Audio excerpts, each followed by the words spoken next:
anything popping right now? LIM in.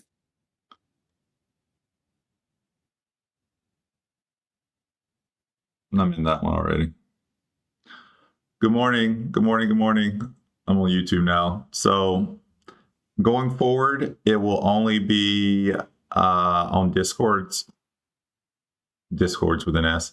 Discord on Friday. But since I haven't opened up the Discord yet, I kind of feel bad not including my YouTube peeps. So this will be probably the last Friday that I do YouTube. They'll be exclusively for the Discord group, but since I haven't opened it up yet, I'm gonna do it one more time on Friday. So let's jump in.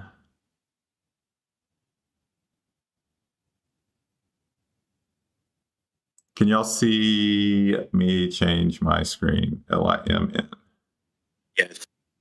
Okay, cool. So y'all can see me do that. Y'all can see LIM in.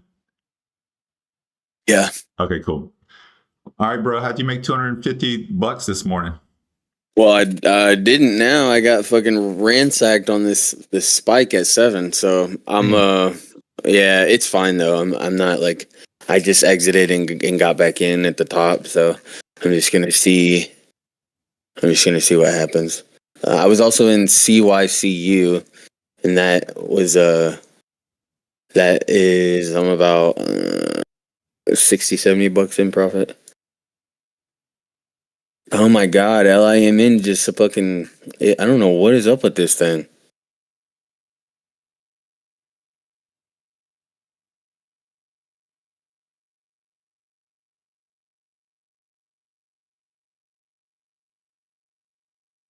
It is like super aggressive.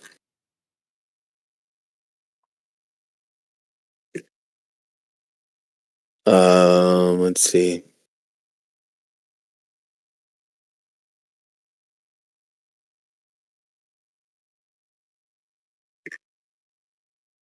I mean, we're at a level right here. We are On the daily, yeah. We're at a resistance level. Yeah, and that's that little spike down at the beginning of this month. Yeah, no, I think this isn't a bad entry. That's why I went ahead and jumped in. Yeah, I was up to I was up about $60 realized, but I was trying to hold, but this morning was another reminder of why I don't hold stocks. It's why I'm a scalper. So, we'll just see how the rest of the morning goes. I really don't have a lot of time left. I just spent the last 2 hours holding shit to try fucking. Oh, I want to see us break this low, and then I'll be somewhat at peace. But, yeah, it totally smoked me this morning. I'm still in CYCU though. That's like I'm not very heavy in it. I'm only like 3,000 shares. So, oh, LIM in. Okay, there's the low broken. Okay, let's take some. Okay, How many shares you have? in LIM in 1,000 shares. But to say I'm only at 500 and this move ain't done nothing for me yet. I needed to flush the VWAP. Yeah, it probably will after that big green candle. I don't see, because I mean because this pivot is it's a monthly pivot on it if you go to the monthly. So I would assume that it's probably gonna hold. This isn't like a amazing stock or anything. I mean, if it doesn't, I get out, whatever, take another loss, whatever. But yeah, there's not a lot moving right now. That's my only concern. Yeah. In this range, I mean, like up 50%. Yeah. But yeah, no, it'd be weird if it didn't at least come back and like touch VWAP or something. yeah, before its next move up. But who knows? We play a rigged game. Is it about to break these highs, bro? It is. Oh my god. Oh.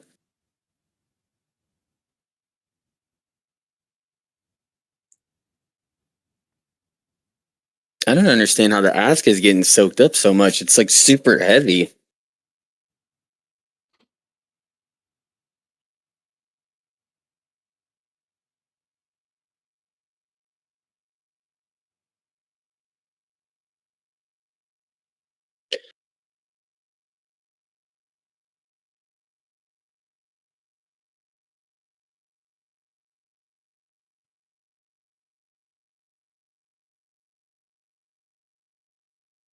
Oh, they're starting to, it's stacking up.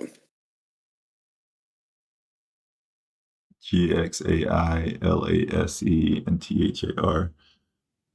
Who said that? These are some of these second day plays or third day or whatever. So THAR, I'm going to avoid it because it's the third day. Because this is when they usually pop. And it might not, but again, I'm going to assume it will. GXAI. Yeah, GXAI looks. It's bullish, yo. So that one's not super. It still could flush, but not my favorite. And then LASE. LASE is probably the most interesting to me, but no liquidity. What's LIMN doing? Jeez. Yeah, it's kind of. Well, I'm in 900 now. That's kind of my initial entry was a little light, so now I'm in 900. See if it flushes.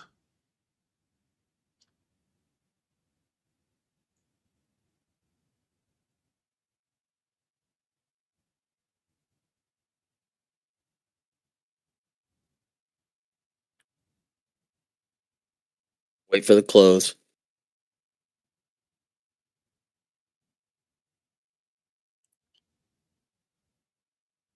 But yeah, like I was saying, guys, there's 40 people on the Discord sign up list, so that's why I'm back on YouTube today. But going forward, just FYI, I'm not gonna feel bad after today. Fridays will be exclusive for Discord live streams, so but I'm trying to do both today. No, you're right, Alex. Probably they will fade, but again, this week, y'all know I've kind of been very risk off. So the fact that out of these three, THAR is kind of interesting to me, though. THAR.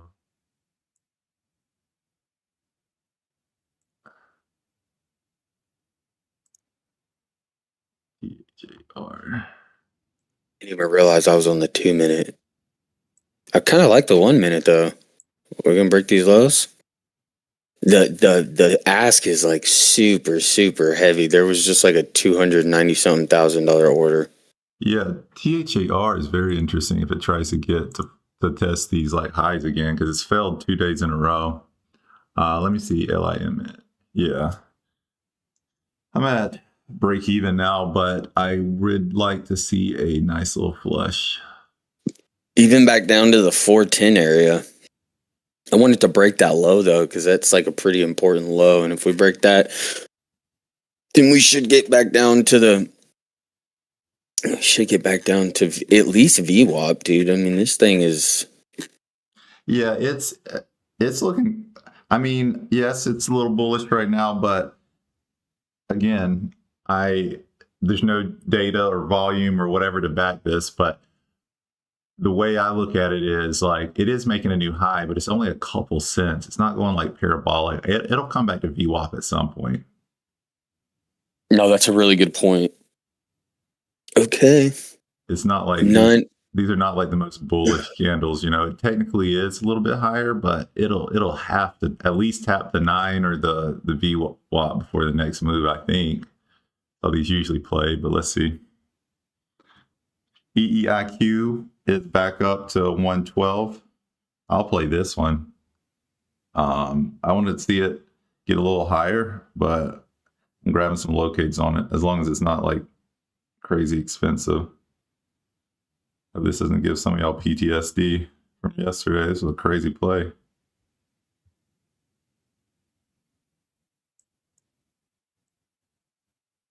I know a few of y'all played it after hours. I probably would have got some damage on this one because I probably would have entered around $1, $1.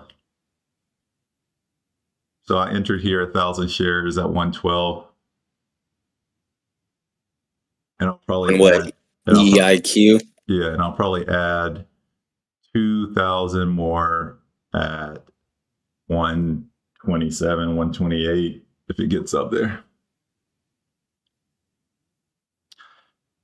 I forgot what this was. It was earnings, I think, and the earnings weren't that bad, to be honest. I remember EDUC, it popped yesterday, and their earnings was trash. Their revenue went down. So EEIQ, they beat. Go ahead.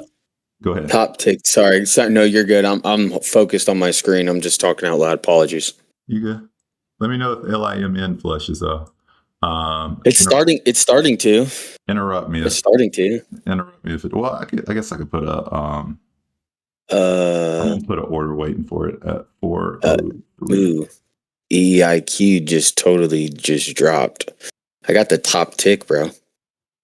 My man. You got one of your entries. Yeah, so I put a cover order at 406 on LIMN, so I can look at EEIQ. But anyways, yeah, the earnings was decent. Like EDUC, it popped in after hours yesterday. I played it because it wasn't very impressive, but this one's not bad. They did have an EPS surprise, and the year-over-year sales was $1.5 million more, which isn't even that great, but from 4 to 5.3, that is if you look at percentage-wise, 5.3 divided by 4. Oops, I did it backwards. So that's about a 25% increase in revenue. So decent earnings.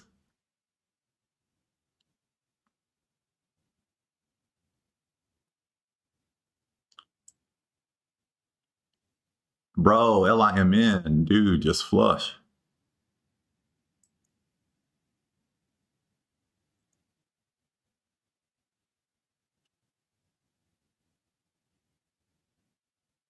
I know, it's like fighting really hard right now. Alex, I figured it was, bro. Yeah, like I told y'all in the Discord, I was napping. So that's the only reason I missed this one. And I caught it today a little early. Because even those couple I called out yesterday for y'all in after hours, only played EDUC because I said I was done for the day. So I played it super light. I don't even know why I tell y'all I'm done for the day. Y'all can just assume I'm lying when I say that. I don't know why. Like if I just see a nice setup, it's hard for me to turn it down. EIQ looks good. From a bear or a bull? Yeah, no, from a bear. Come on, bro. Why would I say it looks good from a bull's perspective? I don't see it. It's 1 cent away from the top. It's 114. Now it's about to break a high. Yeah. Add.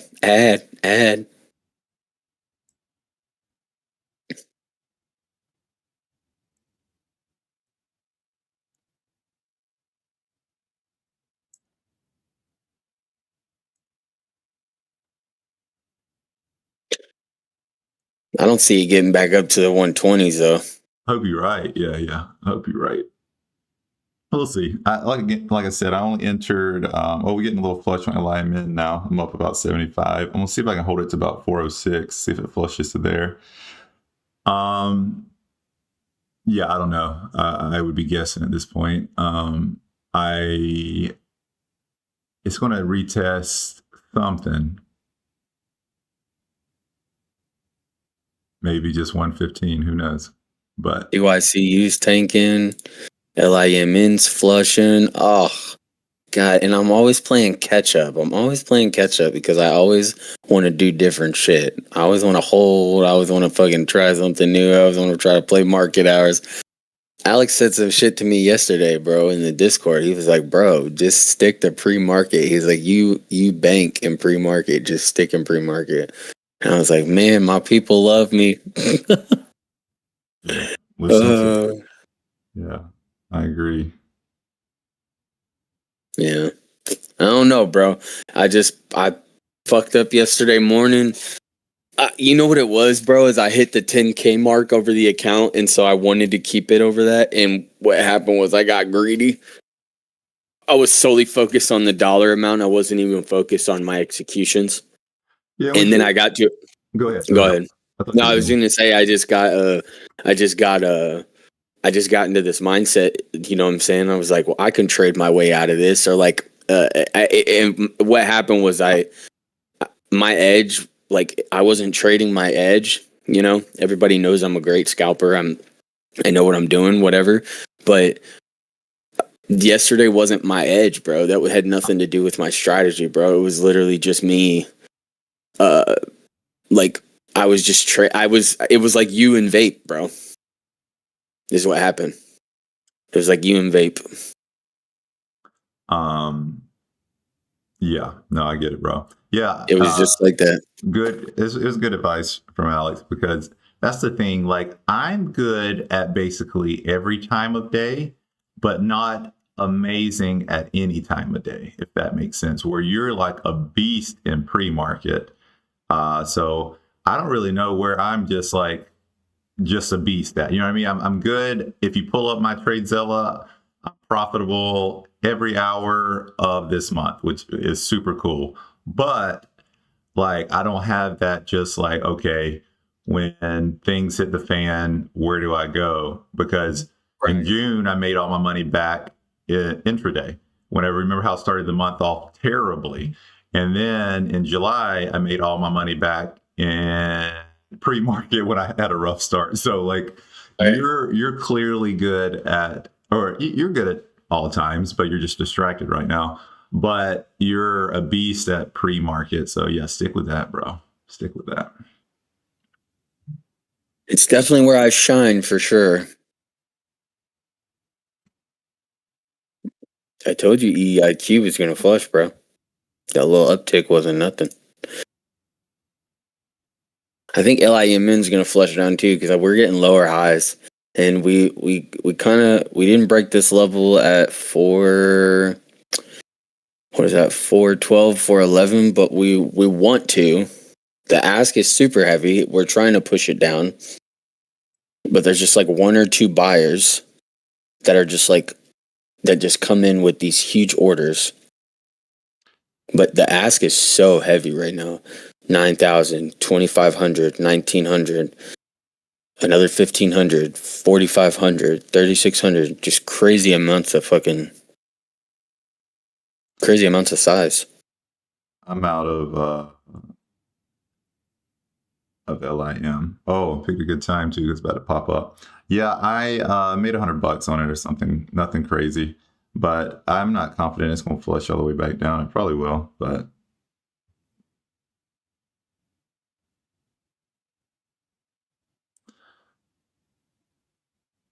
$111 realized. Not that much, but my first play is usually red, so celebrate small wins.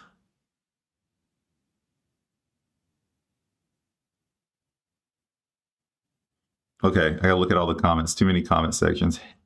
Good morning, Colin. Glad to see you tuning in from Kentucky. Yeah, let's see. Alex said, yeah, we know you're lying when you say that. Oh God. Probably addicted to this game. Can't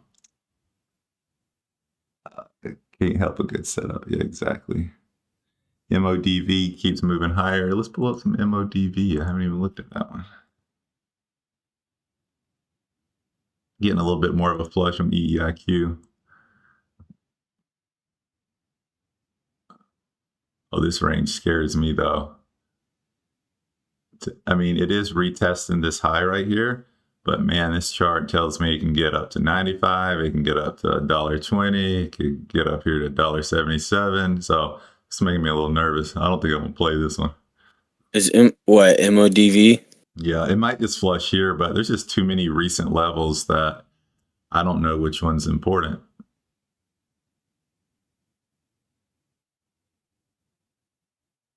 A lot of institutional ownership too. Yeah, I'll probably skip this one. It's not a bad one. But again, I just don't know how to play this one with so many recent levels. I don't know where it's going to try to go.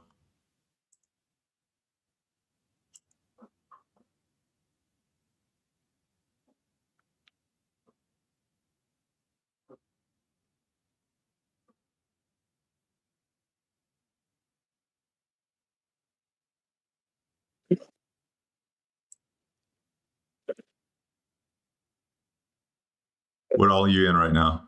Just EEIQ? And CYCU. And LIMN, I'm still in it.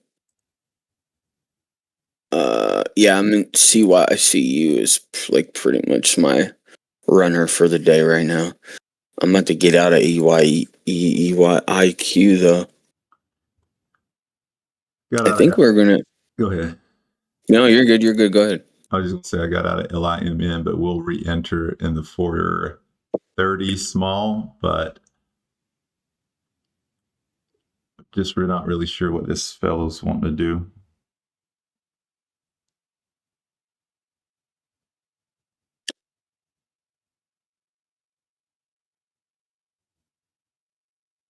Damn, I'm gonna have to leave soon already. That sucks. Quit your job, bro. I'm thinking about it. I'm just kidding. I don't want to peer pressure as a joke. I still have my job. So I'm not going to be a hypocrite. Consistency is worth a lot, and W-2s provide that. That's true. No matter how good you are at your job, that paycheck's still the same. I mean, if you're really bad, they'll fire you, but I mean, it's not going to vary. You know, you're not going to lose. I get, I get what you're saying. You're not going to lose. That's the crazy thing about trading. We're a little probably all mentally ill for wanting to be a good trader, because it's one of the few jobs where if you do bad, you actually lose money.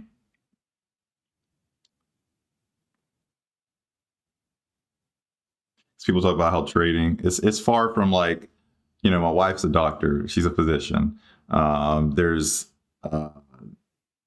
intelligent engineers that's worked hard. There's these lawyers that had to do all kind of stuff to get to where they're at.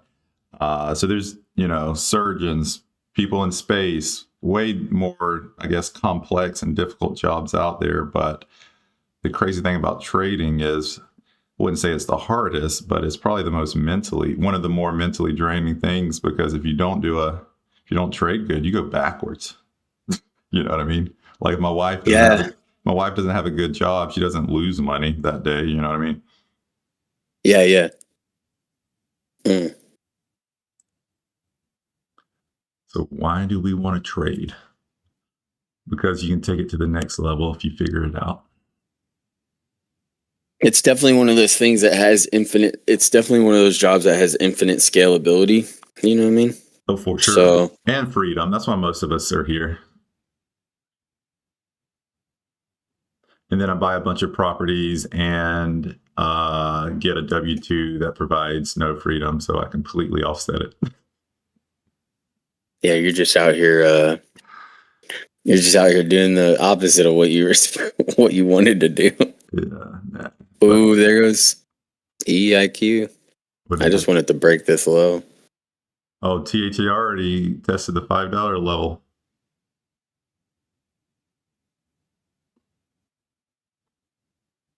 I'm probably not going to play it till 6, though. Third day, I'm just thinking it might pop again. Friday is in our favor. but it's already showed it could do it yesterday. So maybe it doesn't have that third day pop since it popped on the second day, but I'll wait till 6. Because it proved it could break past it yesterday. Took a few tries, but it did.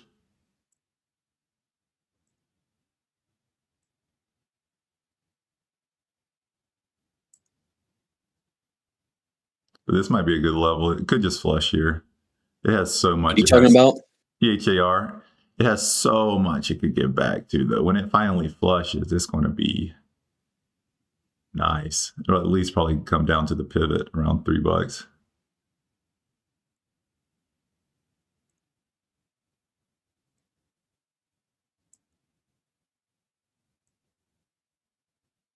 Are you in it? THAR? Yeah. No, I'm waiting till 6. Like I said, it could flush here. I wouldn't be surprised at all, especially since it's Friday. But yesterday, on the red day, it decided to act up. So there's no reason I don't believe it won't try to act up again today.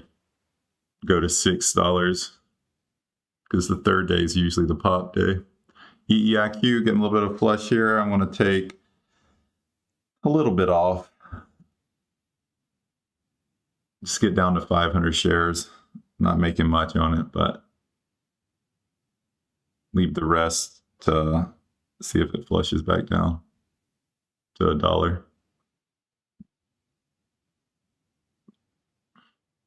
Colon. This job has no overhead, really, no employees, unaffected by weather, and can still make money on vacation.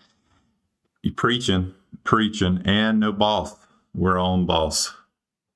I mean, there's like an endless list of benefits of trading. There's definitely a whole bunch of benefits to trading for sure. So I threw shade at it. Now I'm saying it's next level. Now I just like to be real. Like, that's the downside of trading. It's just the consistency part. But again, we'll talk more about this in the Discord as it grows. But there's a way to offset it, because when you actually start making money, you put it in assets that continue to make you money. So even when you have the down points, because thank God over the last couple months, like I said, I've been real with y'all. I know this isn't the best way to sell what I'm doing, but June and July wasn't my best month. I still ended green, but barely beat my locate fees. And 1 month, I'm not even sure if I did. So, but luckily between the properties and my will strategy and crypto was popping, and I'm staking a lot of things, it offset it. But that was all from trading wins, you know what I mean? That I've invested.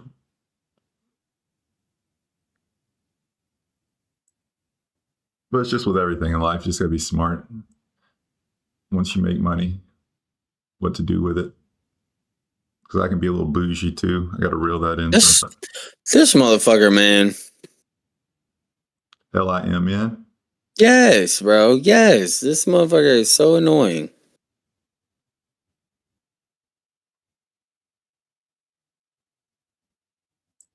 I'm like hella mad at the ass right now. Like, bro, y'all had full control the whole time. Y'all literally just what are y'all doing? Come on now. Come on now. I am out of EQ. It'll probably flush back to $1, but It looks good though. Yeah, sitting at 176 this morning. Only 2 plays and playing light. Can't complain. Because none of these have been great setups. So, I mean, I'm not about to go heavy on these trash moves. Like LIMN barely popped. EIQ. Never mind. Never mind. I spoke too soon. Elaborate. The ask LIMN is kind of, it's about to break a low right now, and it's 15 in the teens. Yep, it's about to break this low. Because the ask is super heavy. That's what I'm talking about. People are funny. Like the psychological aspect behind trading.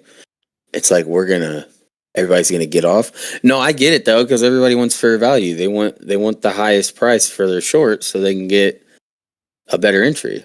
I get it, but it's just annoying because I'm already in it. So like, don't be that person. You know what I'm saying? Yeah. This is just a game of psychology, trading. Yeah. Especially against yourself. It's a mirror. It's a reflection. Going back to what we were talking about yesterday, bro, about following our rules and stuff. You know what I mean? Yeah. I know. Yeah, I know I'm not the most disciplined person. That's why trading, I think it's made me a more disciplined person, though. I could agree with that. I think trading has made me more disciplined. There's been lapses in judgment. You were right about MODV. Look at it. Totally spiked up. MODV. Yeah. There was just too many recent levels. I don't really know where I feel comfortable with $1 is probably where I'm probably most comfortable, because see right here, it bounced and there's a little bit of chaos in this area. But again, I don't know. I wouldn't be surprised if it gets up here to 175. And Alex said 75% institutional ownership or 60 or something. Regardless. Oh, that's a lot. That is a lot. Anything over 20 or 30 is anything over 20 I already don't like, but so that's way up there. Yeah, that is a lot.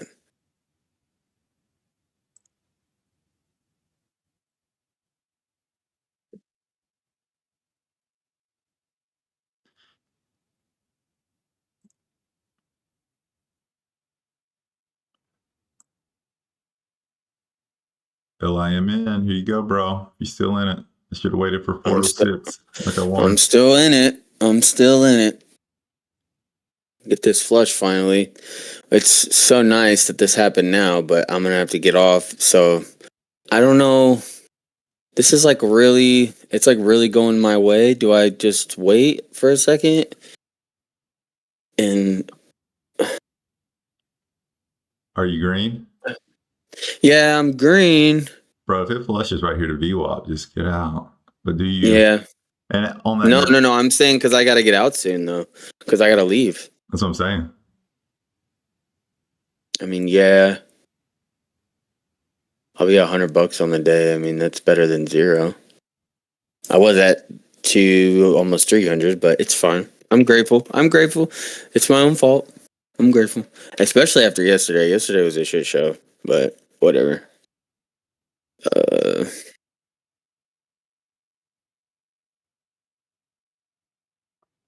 And I forgot to give the disclaimer. I mean, it's in my YouTube thing, but remember, guys, it's not financial advice, educational purposes only. We are short sellers. We just are sharing how we trade. This is not financial advice.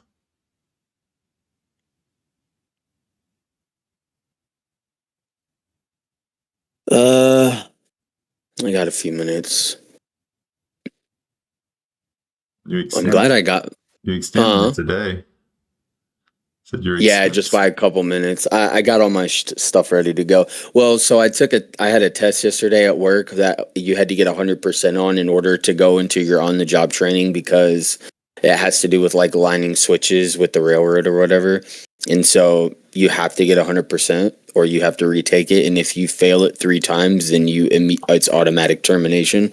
So today is really just like the guys that are from out of town that had to drive down here are they're headed back to where they're from or where their terminal's at. And then all the Kansas City guys are gonna be there's all right. Well done, LIMN, well done. All the Kansas City guys are getting our paperwork for our OJT next week. So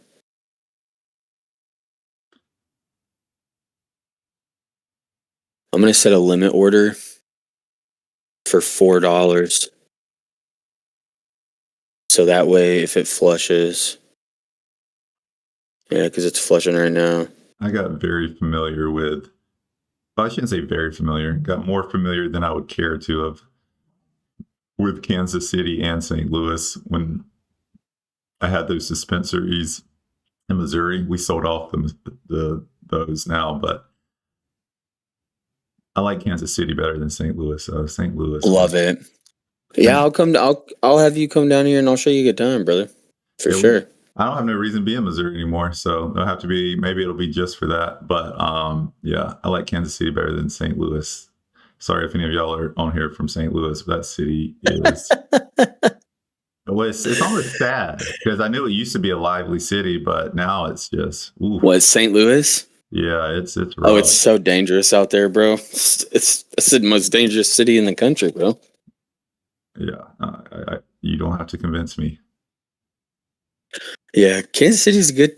It's a good time though. I mean, it's not. I mean, it's like a small city with big city vibes.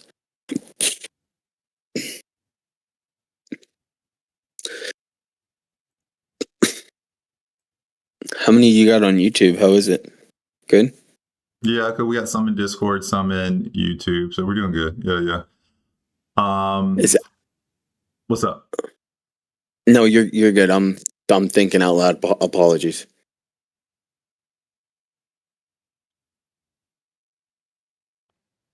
But yeah, so I'm EIQ. I've already. Oh, it's starting to pop again. So I'm going to probably enter if it gets back up here in the 114, 115 range. LIMN. I'm not in this one, but if it makes another bounce off VWAP, I'll enter. So just giving an update. EIQ. I have an order waiting at 115 or 114. 114. MODV looking like it's struggling around that $1 level, but I'm still not super interested in it. It's got a lot of room to move. Like, I mean, we got some resistance right here where it's at, but as far as like if it breaks through that resistance, I mean, you have a whole nother dollar range. So I would kind of stay away from it, at least for now, anyway. I'm gonna be honest, bro. I'm probably gonna get out of LIMN just for safety reasons, and I mean it's pretty close to VWAP, and I have to go. So yeah, I'm out. 109 on the day, so not bad. I mean, if I get a chance to maybe play after hours, I might do it just to see if I can, because I made some decent money. But all of my money is gonna go towards commissions because I paid 39 for 1,500 shares, and then 26, 3, and 2. So that's 25, 29, 31. So that's $70 plus 17. So I'm only made like $30 in profit after commissions and fees. So it is what it is. Green is green. I'm going to get out of here, bro. I'll holler at you later. All right, see ya. See you later.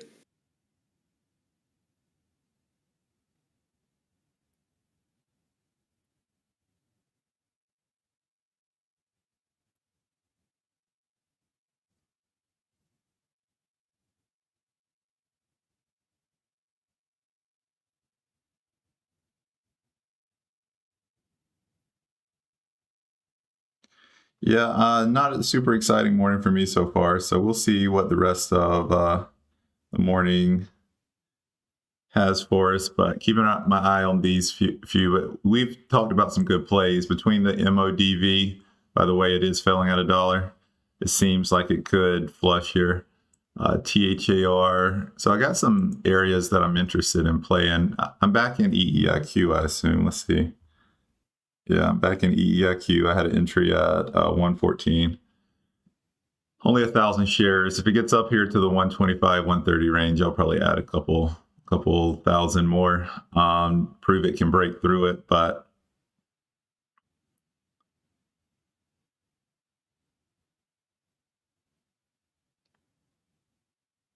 again, I've been playing a lot more light this week, trying to secure and keep profits. So that will continue unless I see A+ setups. I might go heavier end of day because I love, probably my favorite plays are the Friday end of day fades. So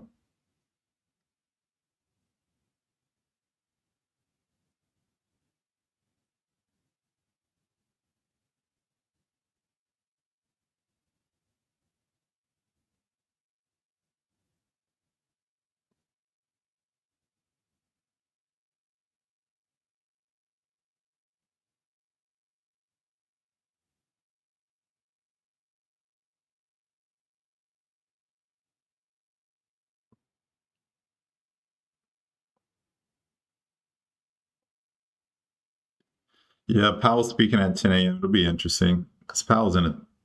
Listen, I don't defend the Fed often because I think they're, like most people, they're usually late to the game. But he is in a tough spot right now with these interest rates. A lot of data saying, or some data, jobs data showing we should cut. PPI showing that he should probably increase, to be honest. Nobody likes to talk about that, but especially with the tariffs and stuff. So he's in a tough boat, I think. Getting a lot of political pressure too. We can debate whether that's rightfully so or not, but I do not envy this dude right now. But yeah, 10 a.m. could definitely potentially shake up the market for sure.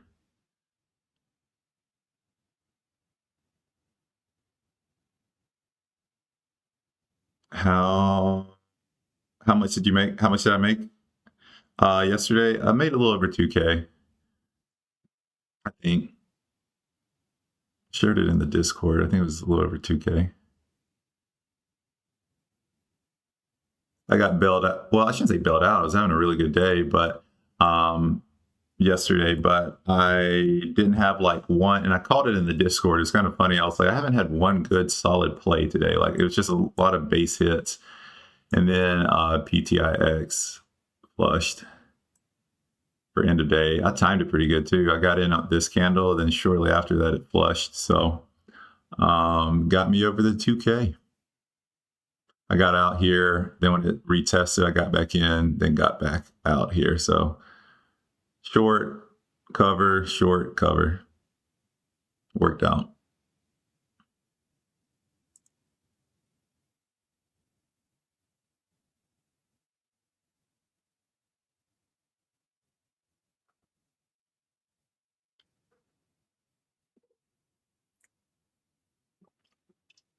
Five likes. I mean, y'all can do better than that.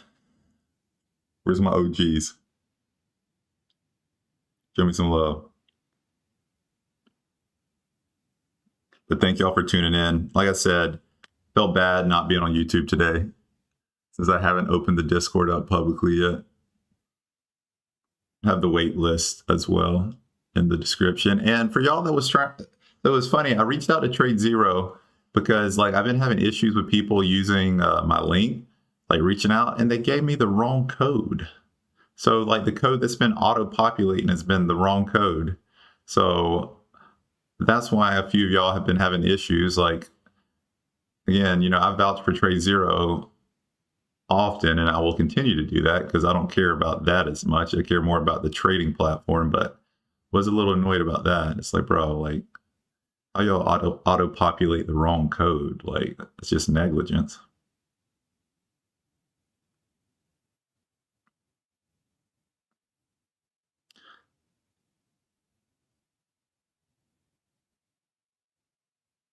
How long is the setup process? I mean, mine was quick. If you fund it, I mean, I don't want to misquote, but I think if you create it and fund it, you can trade the next day.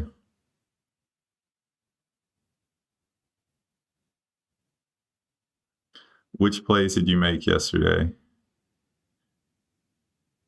AEMD. No, I didn't play AEMD very much. You know what? I'll pull up TradeZella here in a little bit and go over some of them. It was mostly PTIX. I scalped it a few times. So I played this initial move, played this test level at, was it 5? Yeah. Because the reason why I love these plays, and I posted it as an alert in the group too, and it played out kind of how I expected. Didn't expect it to rip this hard all the way up here, but they always struggle to close above the 200. And it was at this $5 level, a psychological level. So I got pretty excited about this play. I wasn't expecting it to run as hard as it did afterwards. After it hit it, it did acknowledge it, but then I added up until here, which was a little high risk because it could keep running, but I had a level that I was going to cut at. And then, as it typically does, fell below the 400 and the $5 level, and it just faded away. So between this play and this move got me over the 2K. But I mean, I play more tickers than that, but that was the main one I played because it was fundamentally not the best company. Pull it up on AskEdgar. I'm sure most of y'all are familiar with that. It's like a dilution tracker alternative, and I have a link for that too. But it's free. I use the free version, to be honest, so I don't get anything out of that. That's just I post everything I use daily. But a few people have upgraded, and they say the Discord is pretty good. But I still have the free version. I'm going to be upgrading soon, but I like it because they don't hide as much behind a paywall. You can like see more than on dilution tracker.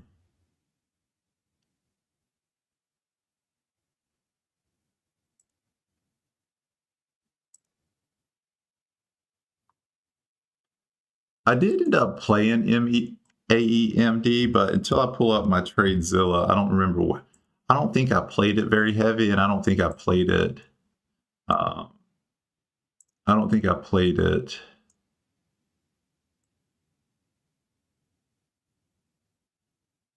Like that amazingly. Oh, I remember. Yeah, I got in up here on this one of these pops.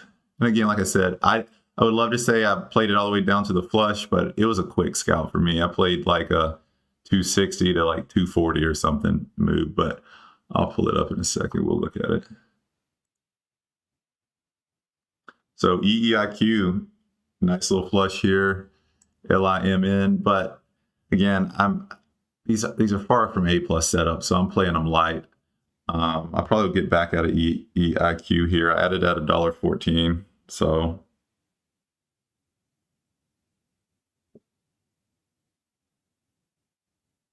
little baby moves, but whatever.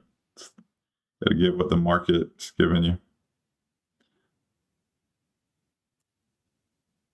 Yeah, and I'll share here in just a second too, and I can elaborate on it more. But yeah, yesterday was a pretty good day.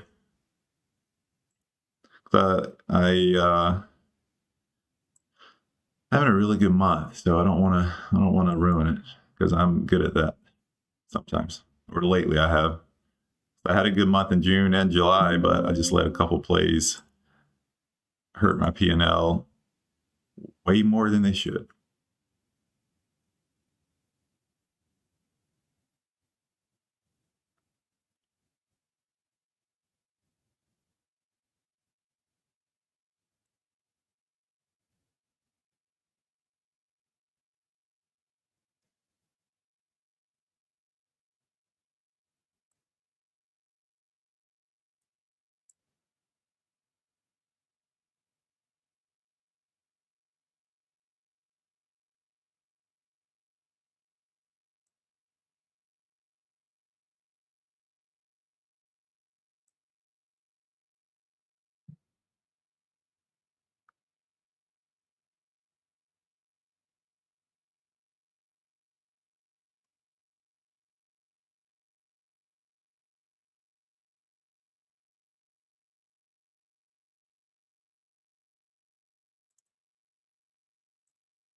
Something's up with my TradeZella though. It didn't connect, so I got to see what's going on with it. It says I was holding some PTIX overnight, so I was trying to mess around with it to see.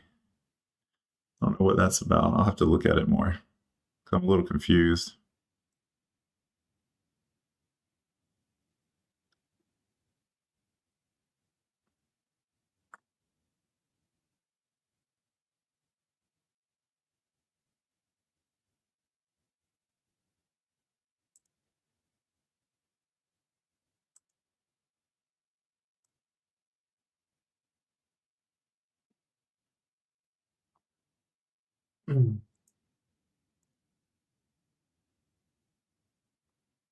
Sorry, I was away from the comment section.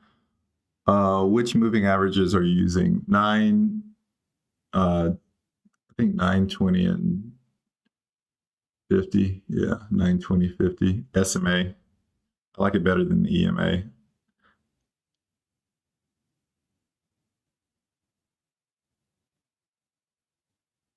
Appreciate it, Light.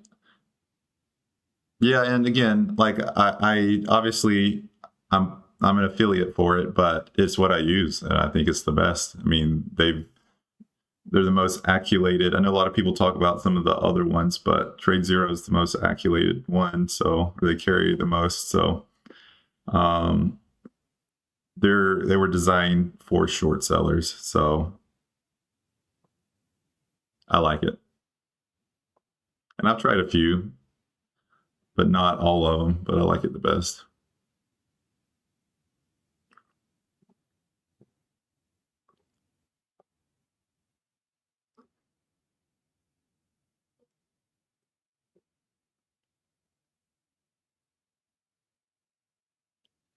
Yeah, sorry guys, it's pretty boring so far, this market this morning, but 8 o'clock news is 4 minutes away, so.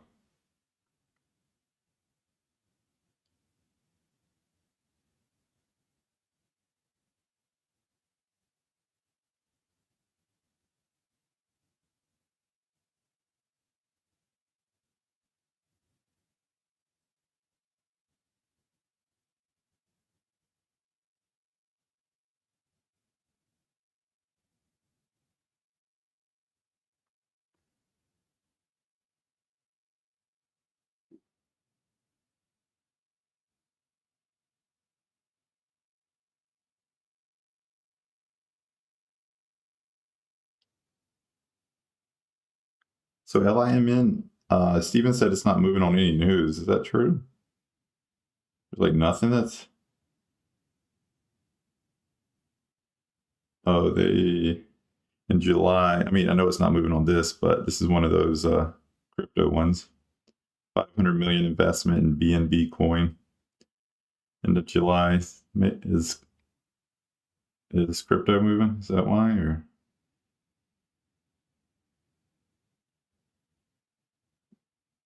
no, not really. Bitcoin, Ethereum, Solana kind of flat.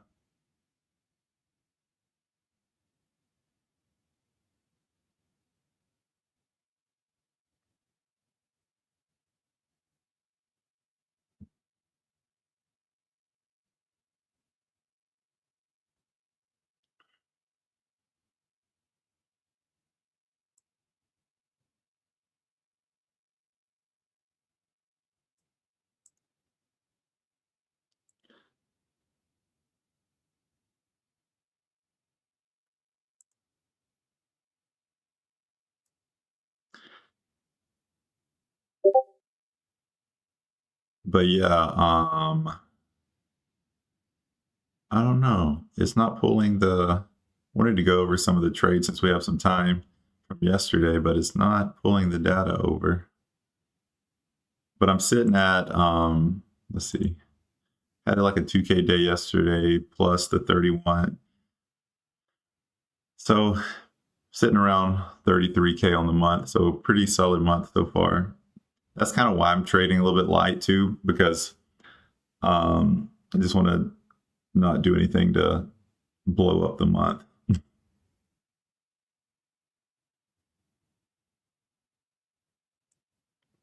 But Fridays into days, I usually do go heavier. So between 2 and 4 o'clock, so I can ruin my weekend, just or ruin my entire week. Now, the reason why I go heavier at the end of the day on Fridays is because typically they fade pretty hard. So if I see weakness end of day today, I'll probably go a little bit heavier. The first Friday I made 5K, then 2.7K, then 4.13K. So if I can pull in a number similar to those, I'll be happy. Since I've been playing lighter this week.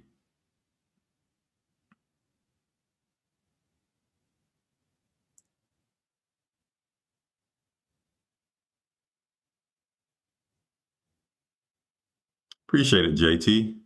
Appreciate the love. MODV on bankruptcy news. Oh, is that why it was moving? MODV.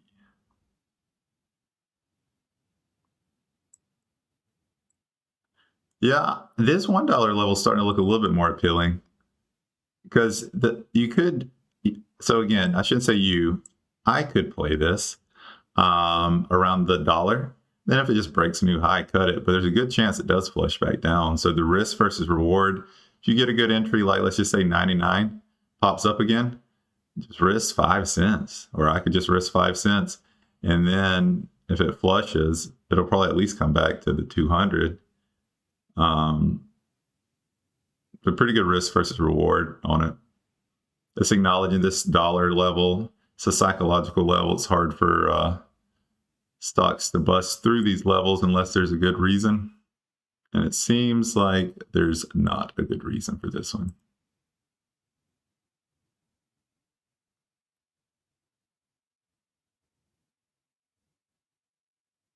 But yes, I mean, that's not a bad move. That's 40 cents, basically. 35 cents from the bottom.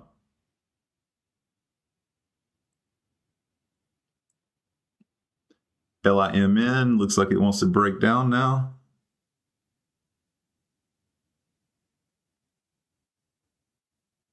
Yeah, I can't find much for LIMN. And I usually like plays that pump for no reason because they historically give it back pretty easy. What's the chat saying about LIMN?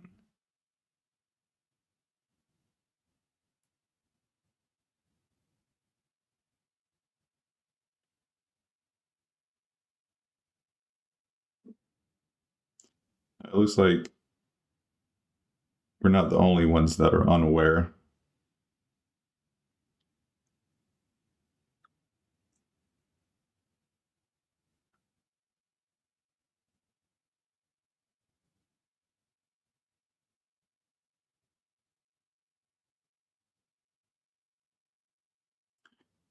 Get the word out. I smell a squeeze. I love these comment sections and feeds.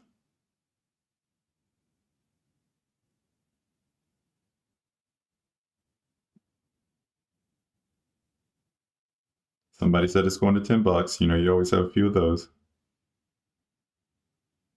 But yeah, I'm not really seeing anything. So it'll probably flush. Because they already released the crypto news last month. So next pop, it's 8 o'clock. Did anything start running?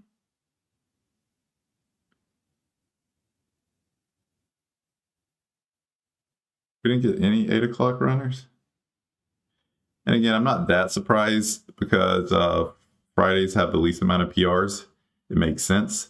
Going to your question, Anthony, that's why I like Fridays. And they're such a profitable day is because like even the companies are aware. That's why you don't see as many PRs drop on Fridays because they just fade harder on Fridays. And there's less chance of a multi-day runner. People like to close out of their position before the weekend. So that's why I do better. So typically what happens, there's always manipulation. There's always other outliers and stuff.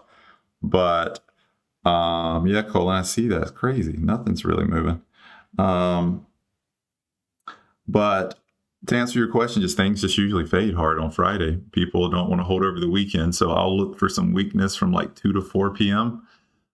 Usually about 1:30 to about 3 is when I get my first entry. And usually they just fade. Let me pull up. So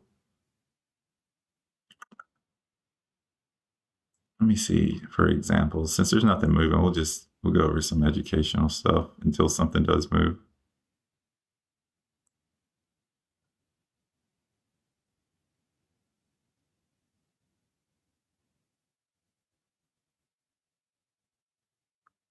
See if I can find a good example from last Friday.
I actually didn't play this one that well, but it's a good example regardless.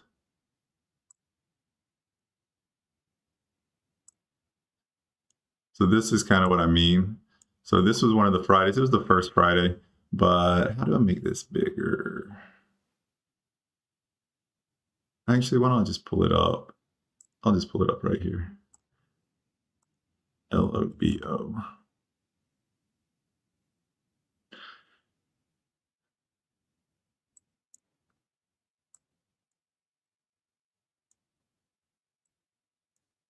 That was the first. So that's this day, I think. Yeah. So like this is just very typical Friday action. Like even if it's bullish on the day, a lot of times like this, this one was breaking new highs. I mean, this was a very bullish, but see around 3 o'clock, it just gives out. Like sometimes it's around 2, sometimes it's around 3. So you can see made a lower high right here. And then around 3 o'clock, yeah, almost on the dot, 3 o'clock, it started showing weakness and then it just fades away. I just think people don't like holding over the weekend. I think that's literally the theory. What was another one? There's a few that day.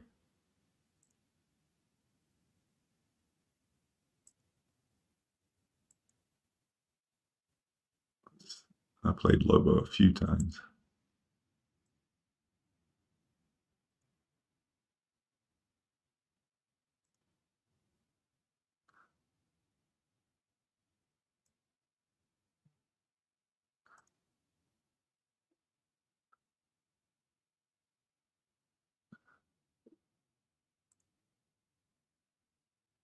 There's another one that day I thought that did it too.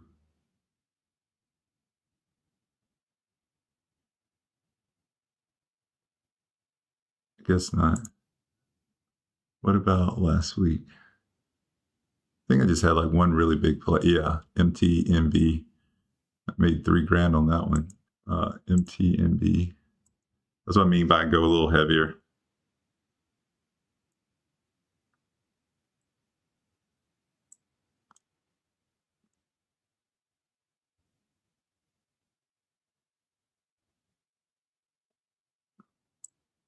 Was this it? Oh yeah, this was it. So this is another good example. And I had a level set right here. I'm not sure what that level was. I'll look at the year to date. But the point is I had an entry somewhere right here. And then what's the time is this? Around 2:20. Yeah. They just give up their gains usually on Friday. So long story short, we're playing a probability game here. So an LIMN is tanking. I'm not in it, but that's okay. Hope some of y'all are making money on it. But the point is, there's just a higher probability of them fading. I've noticed a trend. And again, it's not always. Sometimes lately, you'll see things get bullish. But majority of the time, the last couple hours on a Friday, they just fade hard. That's literally the thesis. And I think people just don't want to hold over the weekend more than anything.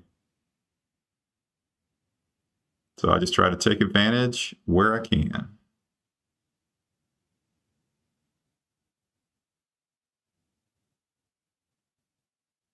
Let's go, Exchange. Let's go. First non-option short in my life. Just now made $20 off LIMN. I'm going to be addicted now.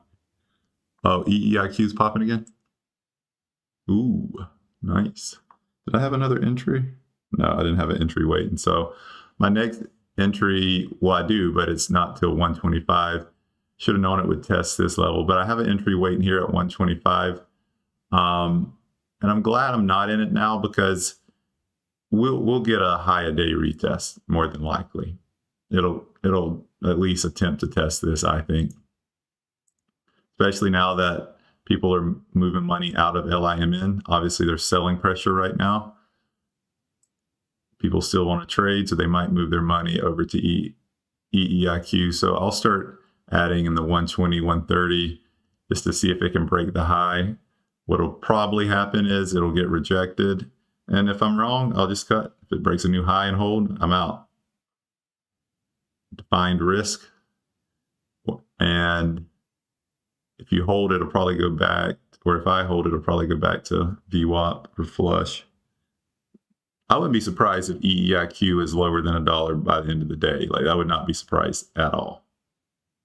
But what kind of chaos do we get before then, you know?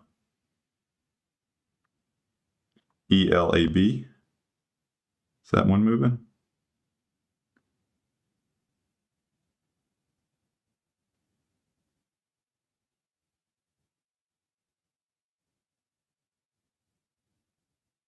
Nice. Thanks for tuning in, Joseph. That's how you do it, bro. Man, y'all played LIM better than I did. Way better. I should have just held. Because this one, like I said, no news. You don't have to worry about some secret crypto news about to drop. They already dropped that. So it's probably, I probably should be in it. And I will if it, so now if it tests VWAP again, $4 level, I'll probably add a small amount. And then if it gets back up here to the 420 to 430, I'll add heavier because this is kind of the weakness I wanted to see first. Yeah, Martin. So this is going to be the only Friday I do live on both, but I have 40 people on the Discord wait list and they haven't had an opportunity to get in. So I feel bad. Like once I open up Discord public outside of our, circle group, it's only going to be Discords on Friday. But since I haven't invited people yet, I'm going to wait.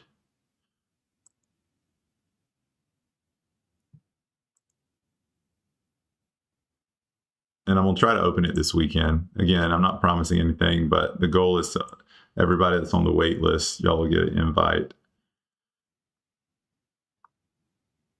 this weekend. Why is it? Ooh, okay. This one is a little exciting. Where's it going to?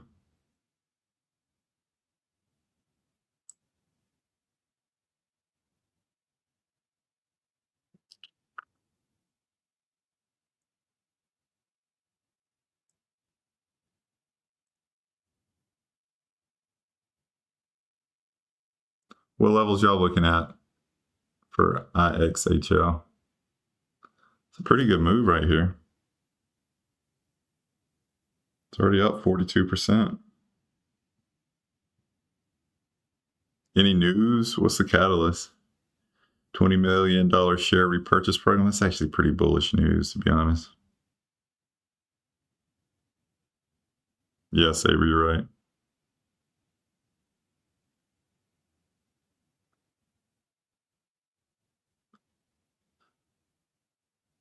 I'll play it at some point, but I just got to figure out where I want to play it. Maybe if it gets up to the pivot. Maybe if it gets up to 73. I'm being a little bit more cautious than I usually am, like I said, but I just don't want to jump into something with decent news. So I'm being a little too picky this morning because it'll probably flush at some point. But since there's not a lot of things moving, it's okay. I got my entry on EEIQ. So I'm going to start paying attention to this one.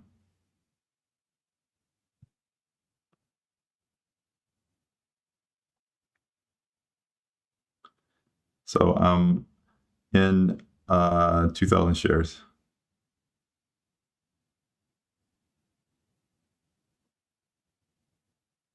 The locate fees went up on it.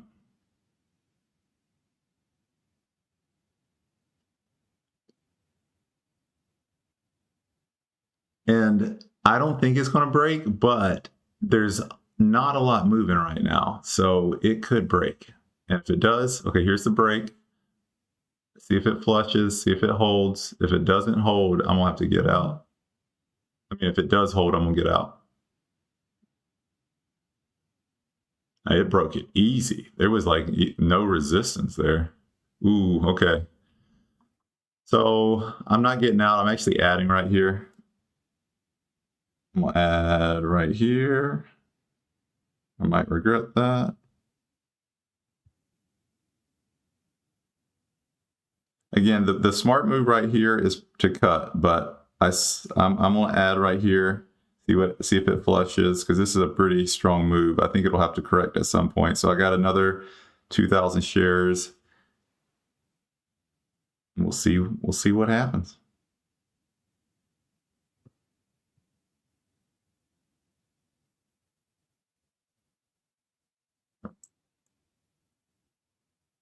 See if we get a little flush first. We got a pretty good entry in the 140, so my average is now, what is my average? 138, so I'm at break even right now.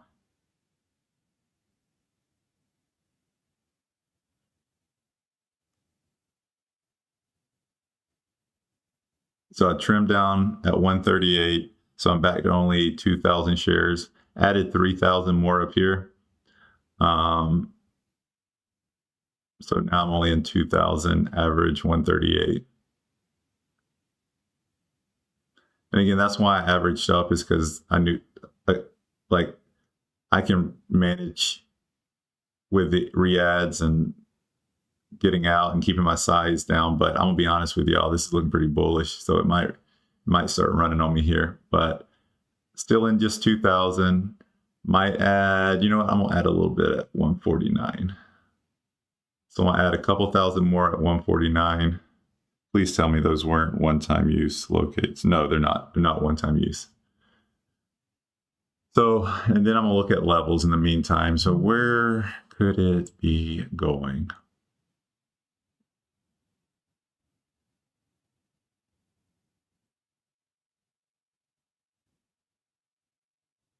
There's definitely some resistance at this level. What is this? $1.50. Perfect. Beautiful. And that's a psychological level. So yeah, I'm gonna play that.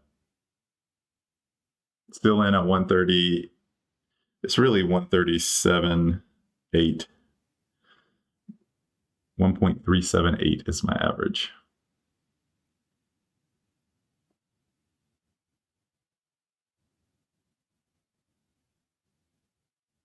But I have those shares I was recycling waiting at $1.47 or $1.48, I think. Let me see. Yeah, I have them at $1.48. I'm gonna put 1,000 shares at $1.47 and $1, and then another 1,000 at $1.49. So I'm gonna adjust that real quick.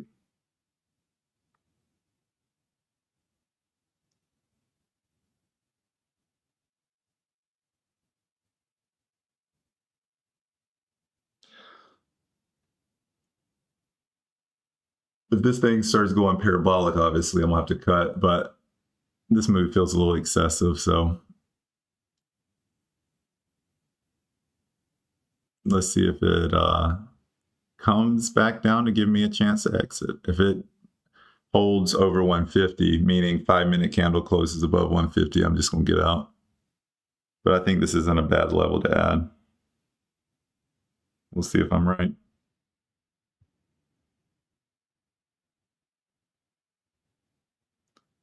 So I got some more entries here.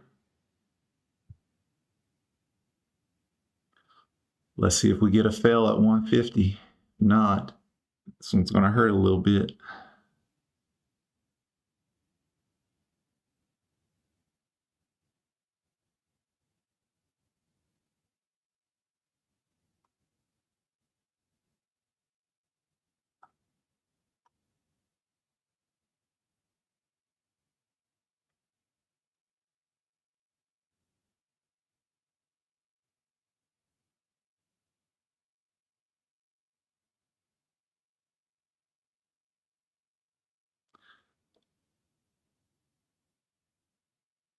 What is IXHL doing? It's looking a little weak, but I got to keep my eye on EEIQ. So now my new average is not bad, 141.9. So basically 142. So I'm at break even now. I am going to trim down.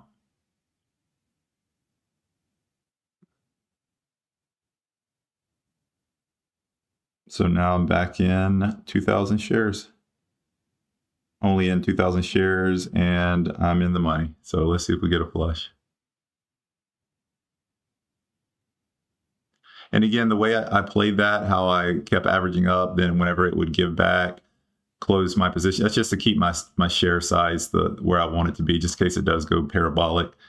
There is risk doing that, obviously, because if it just keeps going up, I keep adding, and then now I'm in a big position, and it hurts me. But the slow movers like this, I'll add it in and try to manage to get my average up. So back in only 1,000 shares, though.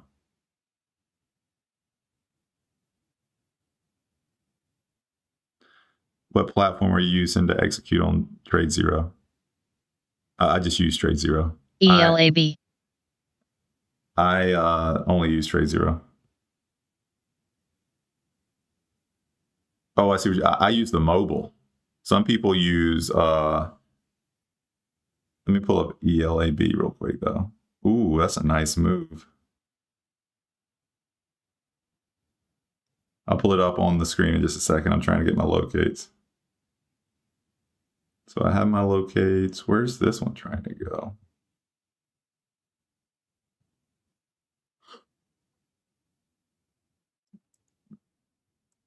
Maybe it'll pull some attention away from EEIQ. So what's the news with this?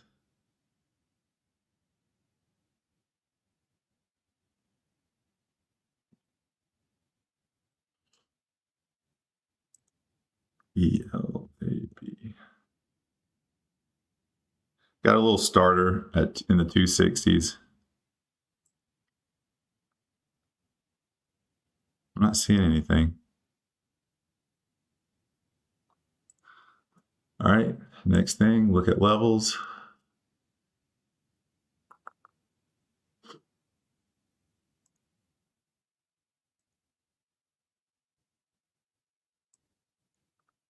Yeah, don't know, but I'm gonna play it. Should have got out there some in the 250s, but I want to see if it flushes a little bit more. ELAB. Overall offering risk low. 1.5 million float. It's a pretty tiny float. I'll play a 1.5, but it is small. Moon markets pumping. Jesus Christ. So then I'll be a little cautious with this one then. Thanks for the heads up. The good thing about these moon market pumps, they're a little unpredictable, but it's a game they play. So the first people that get in, they pump it, and then there's usually a point at where it like sells off pretty hard. So I have a decent entry, but I might start.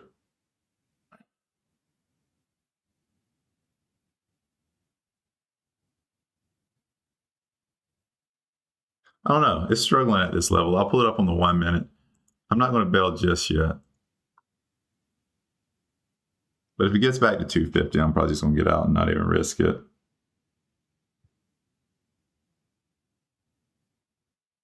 So my entry is 263, 1,000 shares. I'm on trim. Okay, there you go. I got a 152 filled, and I'm out.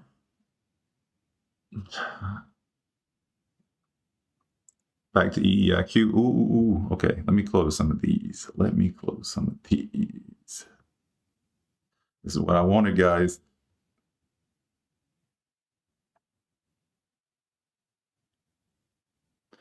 So I closed 1,500 shares. I'm only riding 500 now with EEIQ. Ended up making a little over 100 on that. So again, weekday, but I'm sitting at 391 on the day now. But it's been a tough $391 because I haven't called, again, going back to catching big moves.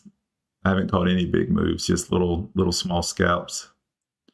But I'm out of ELAV. I'm probably not, if it's a moon market pump, I'm probably going to probably not going to enter it right now. This might be a good end of day. If it wants to keep its gains throughout the day, this will probably be a good one. Thanks for the heads up, Super Sam.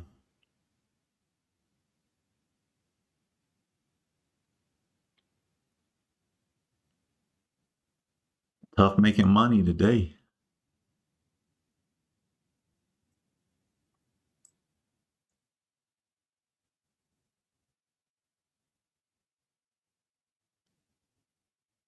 But again, this is pretty typical for Friday pre-markets. There's just not as much action.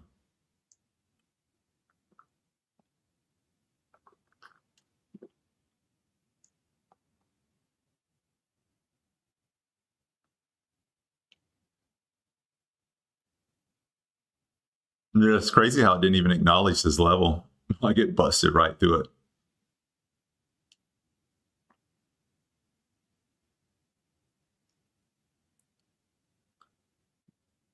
No problem, Super Sam. No problem at all.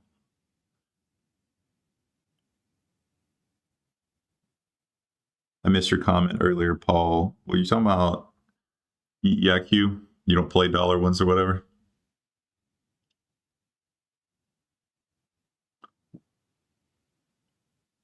And it's strange. Can you elaborate on your question? What platform are you using to execute on TradeZero? Because I use the mobile. I'm just a mobile trader. I do it all from my phone. I just do the TradingView screen sharing for you guys so you can see what I'm looking at. No IXHL too cheap. I get it, bro. If you have a criteria, stick with it. I respect people that follow their rules because sometimes I have a hard time doing that.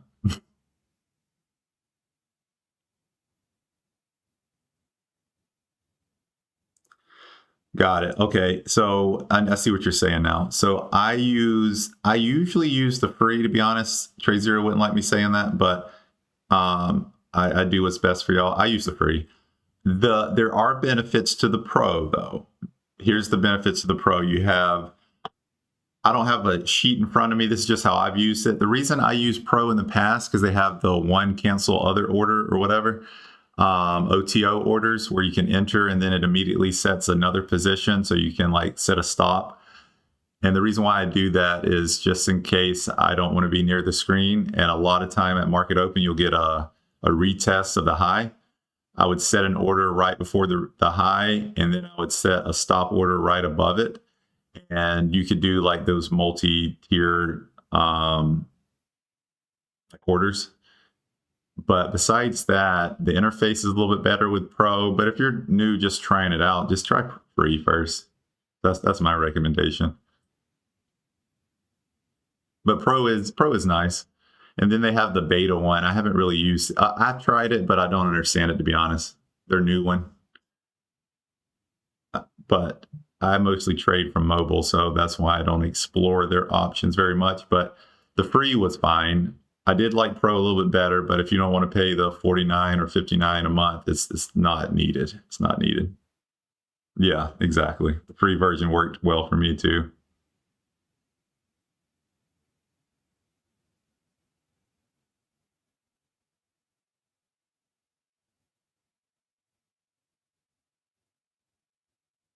What did XHL end up doing? Okay, so it's hanging out in this area. I'm probably gonna, honestly, I'm probably gonna pass on this one until it gets a little bit higher. Or if it does, if it gets around this pivot level, I'll be interested. I might just live with it being a slow pre-market and just come back and go a little bit heavier end of day. Here's the ELAP. This is kind of what I was talking about. So I bailed out a little too early, but I would not be surprised to see a decent flush. What usually happens with these pumpers is you'll see a nice initial move, and sometimes it will run because people like trading momentum. But what happens a lot of times is once they break, they fall pretty hard. This one's recovering pretty well though, but I wouldn't be surprised to see a decent flush at some point if it's a pump. But Moon Market, he does have a huge following, so they're probably buying the dip.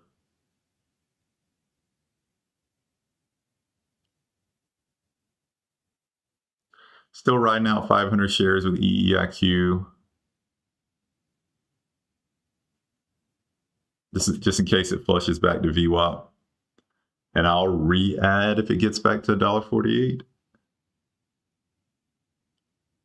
I have an order waiting, actually.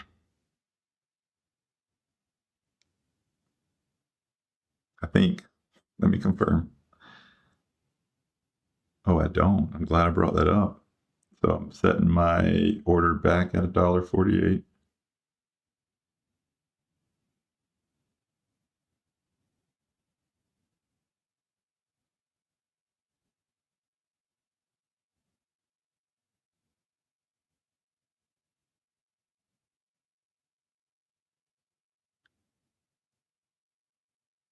I'm gonna add a little bit heavier. I got 3,000 shares at $1.48. It's just been slow. So, and it's really not that heavy. But, I mean, that's only what $1.40. It's like,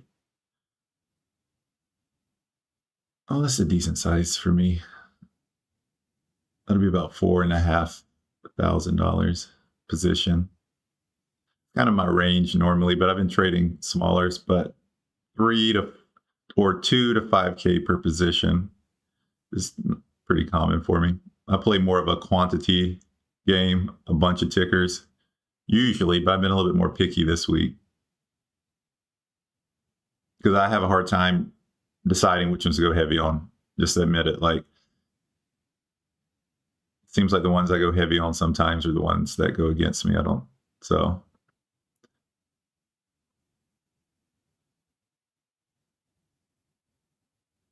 because we're playing with manipulated stocks, especially small caps. And longs, y'all know that as well. Like sometimes the shorts get the break on the manipulation, sometimes the longs get the break on the manipulation. We both get manipulated. They tank when they should go up, and they go up sometimes when they should tank. So a lot of manipulation with these guys.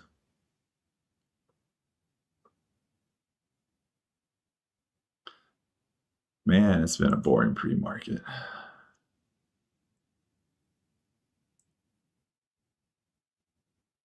It probably would have been a decent retest, but again, I'm gonna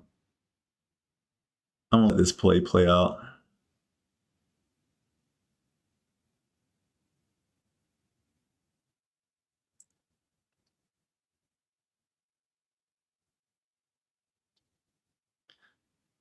But yeah, going back to the Discord, I know a few of y'all mentioned that. I haven't seen any comments today, but the goal is to open it up publicly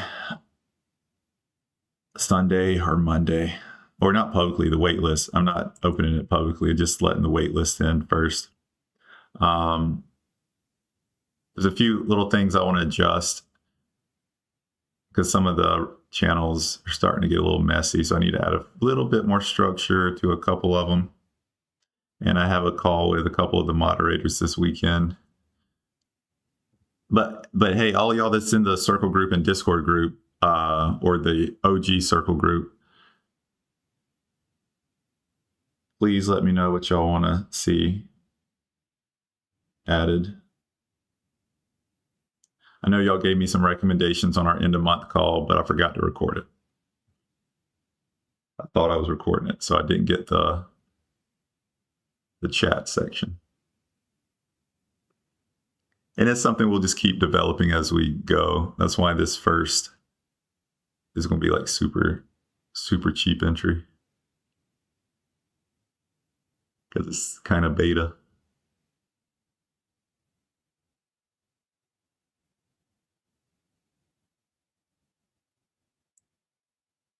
But we've had some decent call outs this week, member call outs.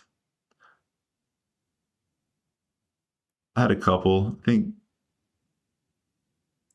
they were decent. I think I missed one though.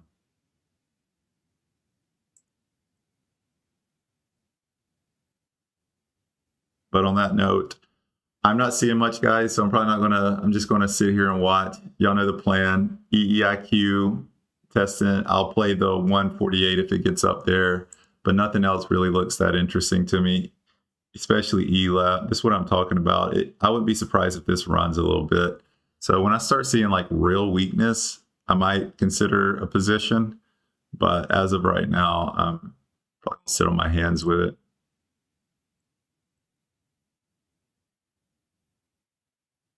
Ross candle on ELAB.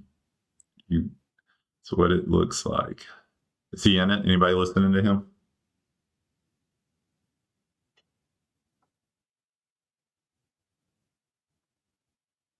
It's funny, I didn't realize how many of y'all listen to Ross.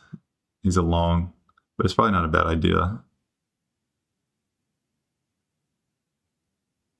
I'm gonna highlight that comment, Alexandria. That's my favorite comment I've ever seen. How can I pin this? There we go. Ross comes up every live stream. Now he's a long. And he's a good long. It's just like y'all heard me give my theory about it, so I'm not gonna give it today.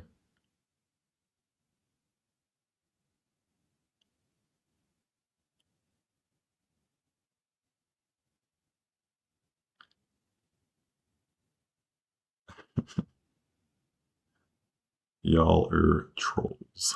I love it.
Man, it's a rough pre-market.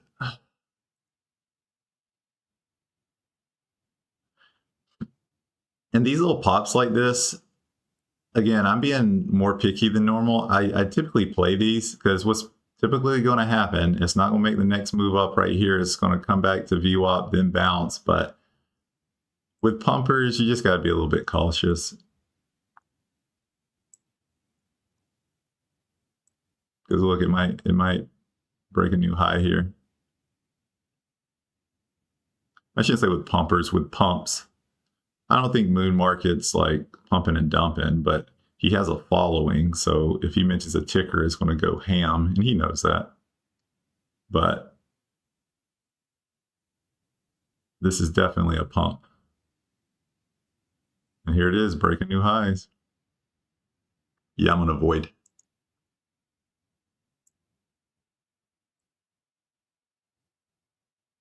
IXHL is looking weak. Let's see what the 1 minute looks like. Weaker. See if it bounces off. VWAP. I would be more interested in this one, but the news is actually pretty good. Like buyback, when owners or CEOs or executives or whatever you want to call it, C-suite, whoever it is, when they're doing share buybacks,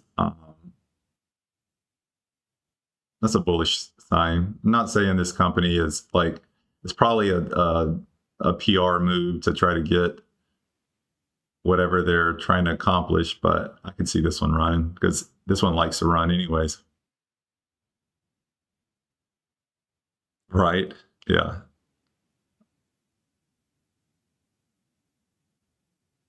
Light, what you were talking about.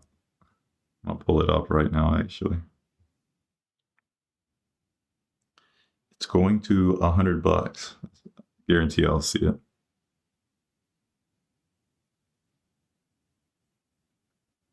Let's go crazy, 200%. Just throwing random numbers out there, you know.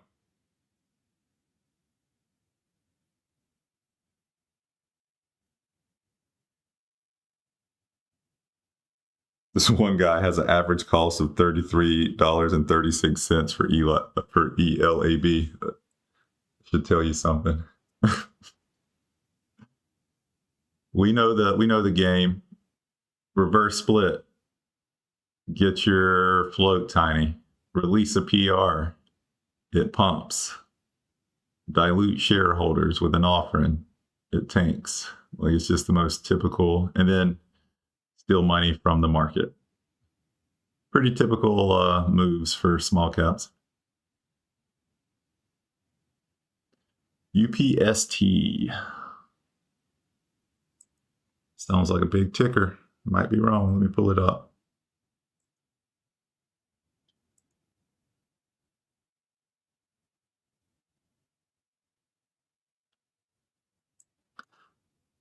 No idea, bro. I don't trade these. What is this? UPST. Oh, I'm gonna be honest with you, bro. I don't like trying to give advice for things I don't know about. Upstart. I don't trade $6 billion companies. Yeah, I mean, it's looking like it's riding some support on the daily. What is that? The 200? Which line is that? It's consolidating right there, but bro, I don't trade these. I do not trade these. So I'm the wrong person to ask.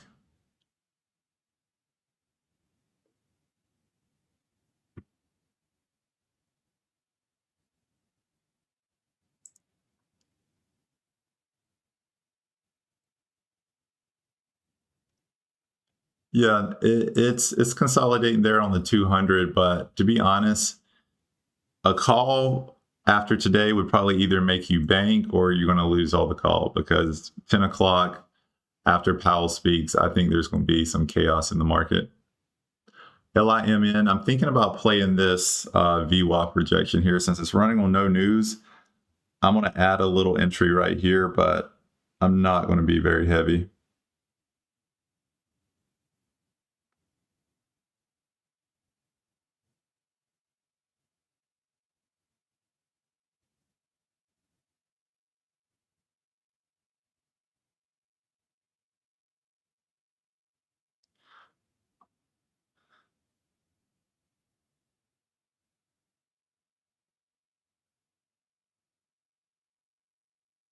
I hate these SSR SSR, I said SSRI, that's a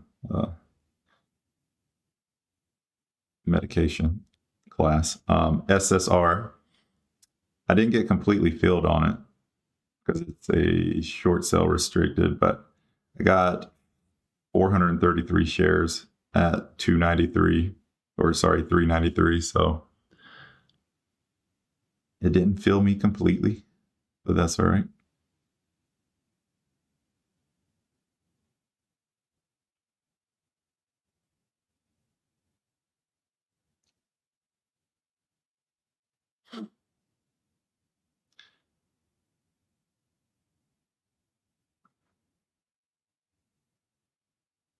Yeah, I appreciate you being on. Was that Cena? But if you're looking for options, there's probably better live streams out there because I don't really play options.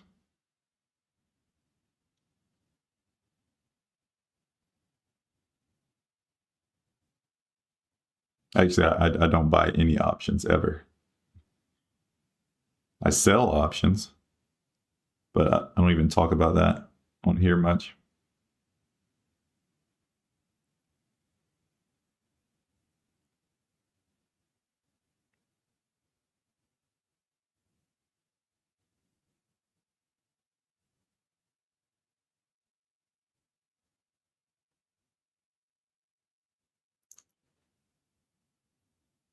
So I'm only in LIMN. And like I told you, if EEIQ wants to test this 150 level again, I honestly jumped out too quick on this one, but I don't like it. I don't really care for it.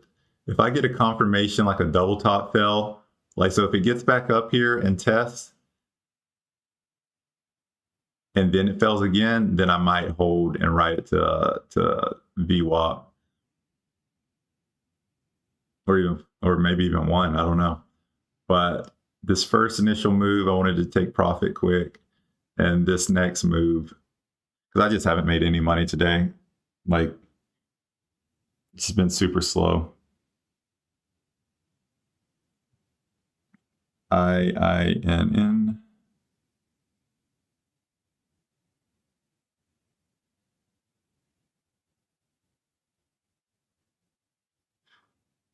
Yeah, it is moving. It's got a long way to go before I'm interested, but it is a nice little pop.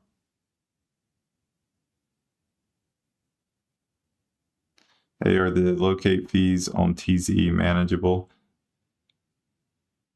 So I've compared TradeZero's locate fees with Steven, who's on, I think, Oceans. I've compared it with people on Lightstream, and I've checked myself on IKBR, and they're cheaper than all three of those. So everyone I've compared it to is cheaper.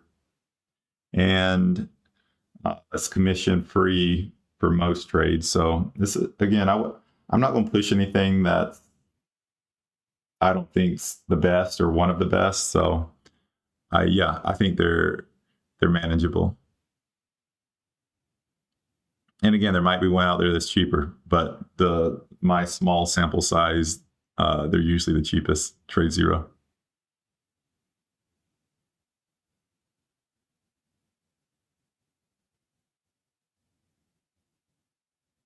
And that's an important question to ask too, because when you have down months, you know, if you have or a red week or whatever, the locate fees, they do add up if you using a well, even if you use TradeZero, but especially if you use a broker that they're pricier on. But yeah, they're pretty cheap. I usually pay about 40 cents per 100 shares. That's the typical price. We're getting a little flush here on EEIQ. Oh my, LIMN flushed hard. Let's go. I'm not taking profits. I'm just going to ride this one.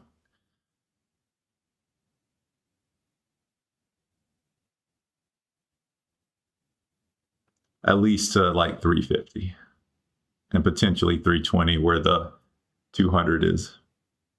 Wish I would have got my entire, oh, I did. Somehow it must have popped back up there before it dropped. So I did get my entire 500 fill. Wish I would have went a little heavier, but I wanted to save some for if it got back up here for the retest. So let's see what happens. I'm up, nothing crazy. Because again, I've been playing small, but I had a my average is $3 and 3.933. So about 393.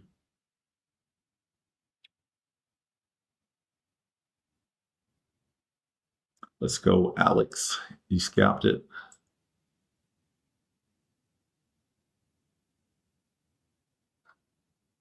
What was your entry? Oh, EEIQ, nice flush to VWAP. Yeah, I should have held on to this one, honestly, because I was in 5,000 shares at one point, but that was too heavy. So I got out of them. But if any of y'all held, congrats. It could flush here, but the way this candle's looking, I think it wants to bounce.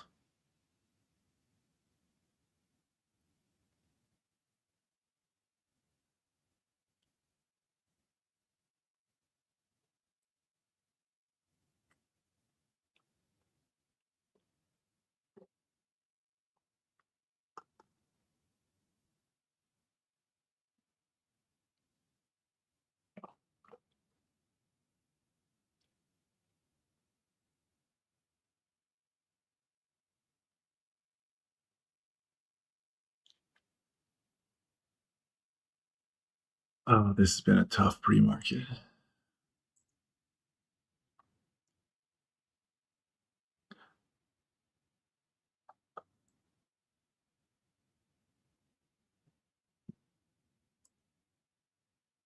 Nice.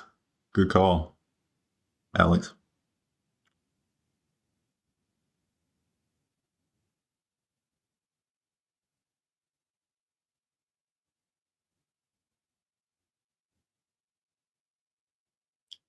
Yeah, I'm mainly just going to keep an eye on LIMN for now. I know a lot of y'all like the 1 minute too, so let me pull up the 1 minute, see what it looks like.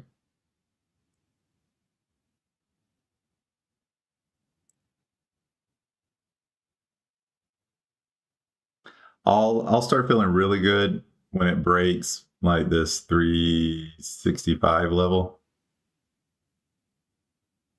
Because as of right now,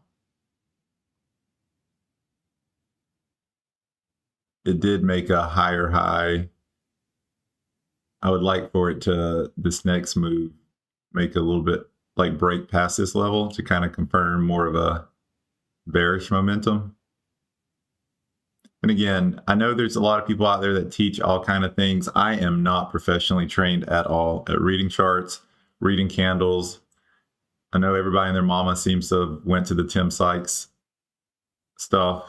Even Steven, he's taken like Tim Sykes courses and stuff. Like, so I'm not that guy. I just look at price action, see how the momentum's looking.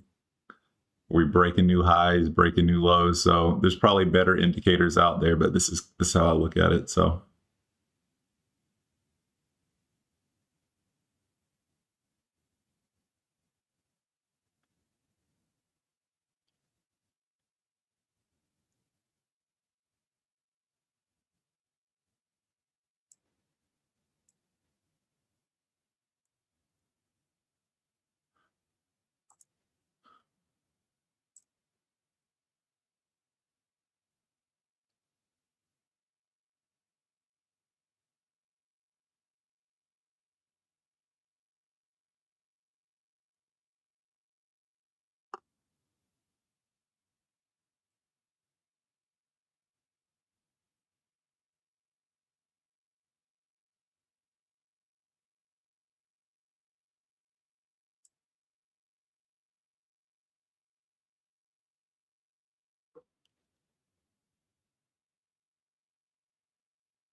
would really like to see a nice little flush here on LIMN. But the way it's been moving, I think it's just going to be a slow mover.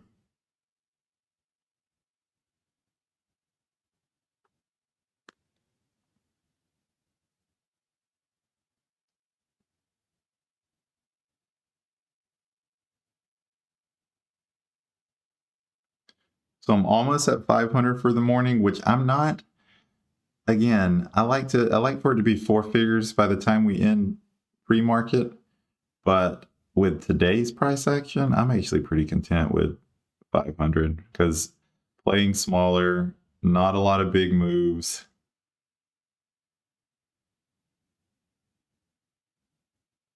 And I'm set up to potentially add more this afternoon for the late day fades, but yeah, hasn't been my favorite pre-market action. Let's just say that.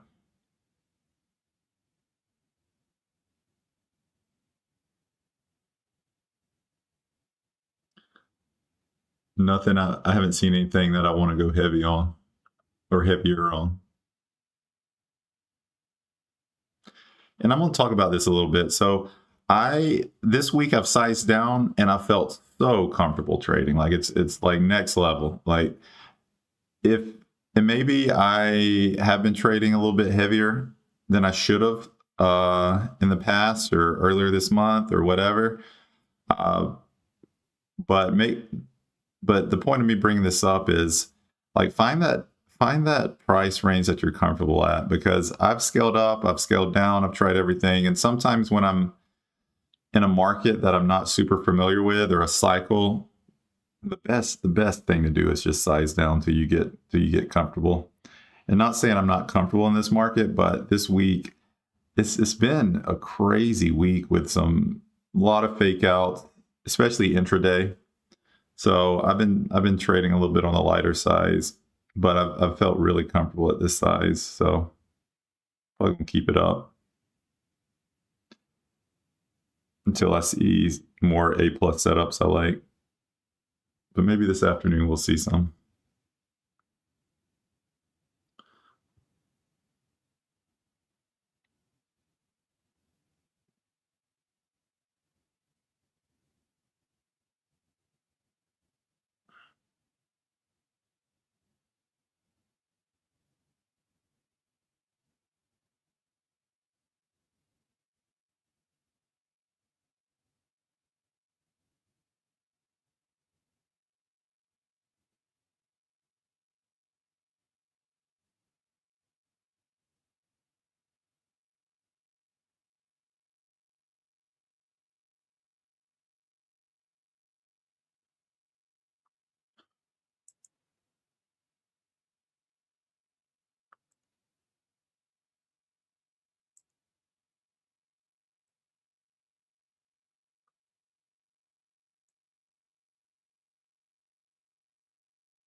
This IXHL would have been a good entry in this retest.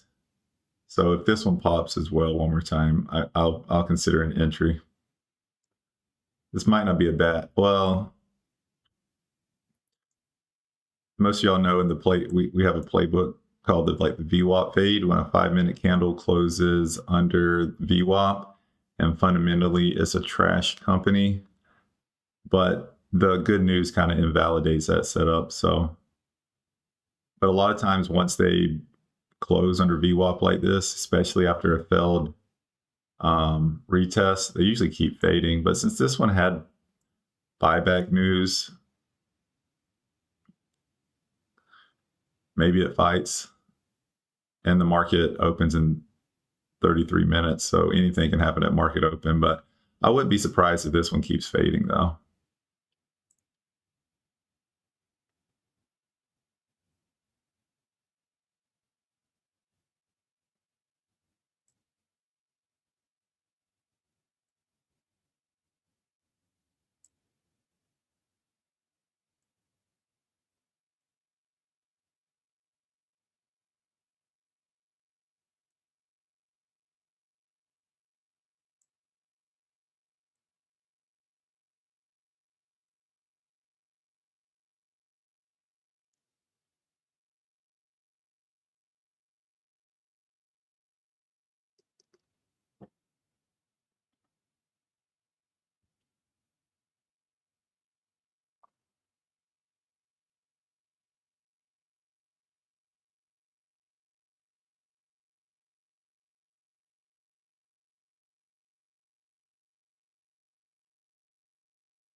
have a question about LIMN. If you take a short on second retest, as you said earlier, can you have a question about LIMN? If you take short on second retest, as you said, I did take a short on the second. Wait, what do you mean? Let's see. So this one, this retest, would I have? Do you mind elaborating a little bit more? I just want to make sure I answer your question correctly.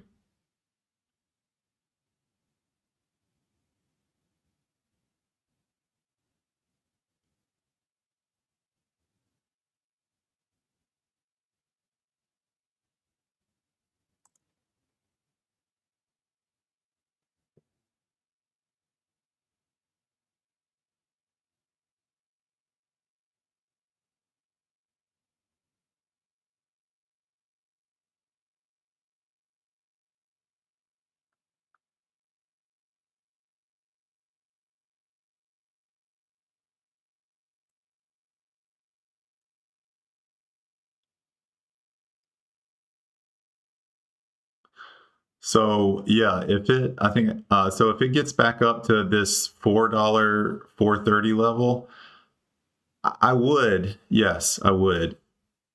This isn't a typical read because this is almost more like bullish. So it was a higher high, but now that it's fallen, so see, previously it fell to VWAP and then it bounced right back up. Now we have fallen under VWAP and including the 1 minute 200. But let's pull it up on 5 minute because that's where I'm comfortable. So yeah, see how it fell below VWAP and it immediately perked up and broke a new high? Well, it's hanging out under VWAP now. So there's still a chance it could bounce back up. So the reason why I only entered half my position here is just in case it did keep going, and I would have added in this area. So if it decides to do that again, yeah, I'm because this is a lot of weakness now. So this was like, more of a fake out. So buyers came in, pushed it back up. Buyers aren't coming in now. And on top of it, there's no news. So yeah, there's a lot of reasons why I think this move is probably over. So if it does want to get back to VWAP, I'm adding again. I'll get some more locates. If it wants to get back up here to 430, yes, I will add there too. Anything from 420 to 430, I would potentially add. Because I'll feel even more comfortable once this level breaks right here, this 365. It'll kind of confirm the bearish momentum, but it's already looking pretty bearish. A failed VWAP rejection, break-in lows from that previous 375 move. So I have a hard time believing this is going to continue bullish. We'll see some pops. I don't think it's going to be a clean fade down, but yeah, I would add if it got back up here. Does that make sense? Oh, I still don't know your question then. So you play and make money through both sides? No. I mean, I'll take a long position. Y'all have seen me take long positions, but it's very, very rare. I'm mostly just short because I'm not very good at going long. Y'all never hear me advertise as being like the best trader. I just see there's a lot of holes going long, and they typically eventually fade, and you get bailed out a lot because they fade. So your entries don't have to be as quote unquote like perfect, you know what I mean? Or if you're going long, I just think it's a little bit more difficult because at the end of the day, majority of them end lower than their pops, where it's the opposite with longs. Like if you miss your exit, you might not get another opportunity to exit. Where going short, like if you miss your exit, there's probably gonna be a few more opportunities, and there's a good chance at the end of the day it's gonna be lower, so it's kind of how I view it. There's just a better edge with short selling, in my opinion. But the downside of short selling is risk management. You got to be able to manage your risk, because with going long, the most you can lose is 100%, which is rare. But where going short, you can have, if you get in at 4 and it goes to 8, you lost 100%. If it goes to 12, you lost 200%. If it goes to 16, 300, and you get the idea. So just got to have smart, just got to be smart with the risk management. In all trading, you have to do that, but especially short selling, because it is risky. If you're just playing like a cowboy,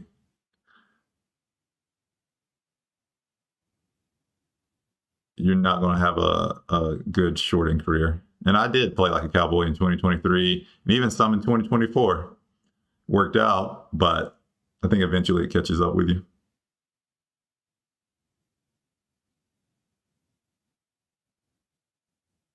So yeah, I shorted at the VWAP and I would short again. So I shorted at this VWAP. I got a 393 entry, I believe.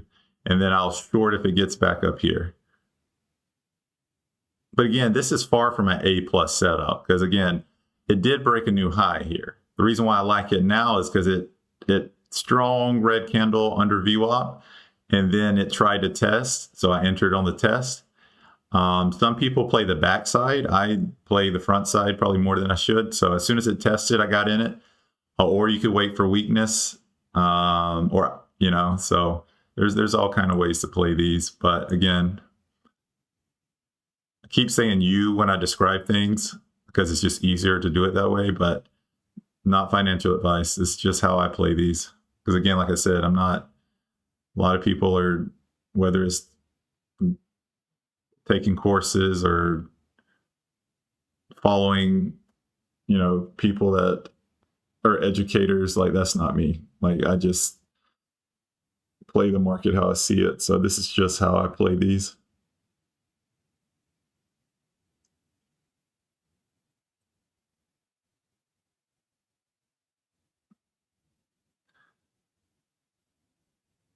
We're getting a little pop on the 5-minute. It popped up to the 9. It looks like it's going to reject here. And if it flushes below 365, I'll be very excited. This would probably be a good profit zone, to be honest. It would probably be smart to trim some right here. So let me see how much I'm in the money for this one. See, I played it small, so I'm just really not that much in the money. I'm only up like $90 on it.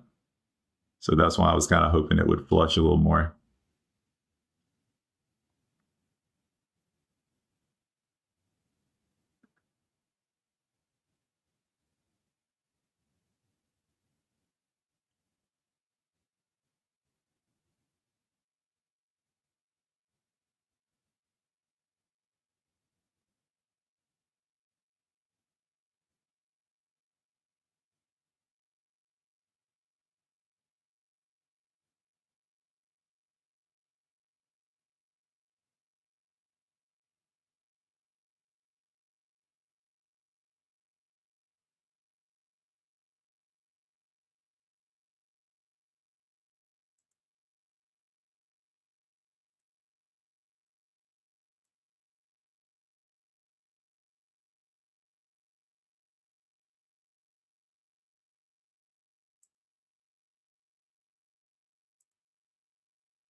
Bull flag on VWAP on EEIQ.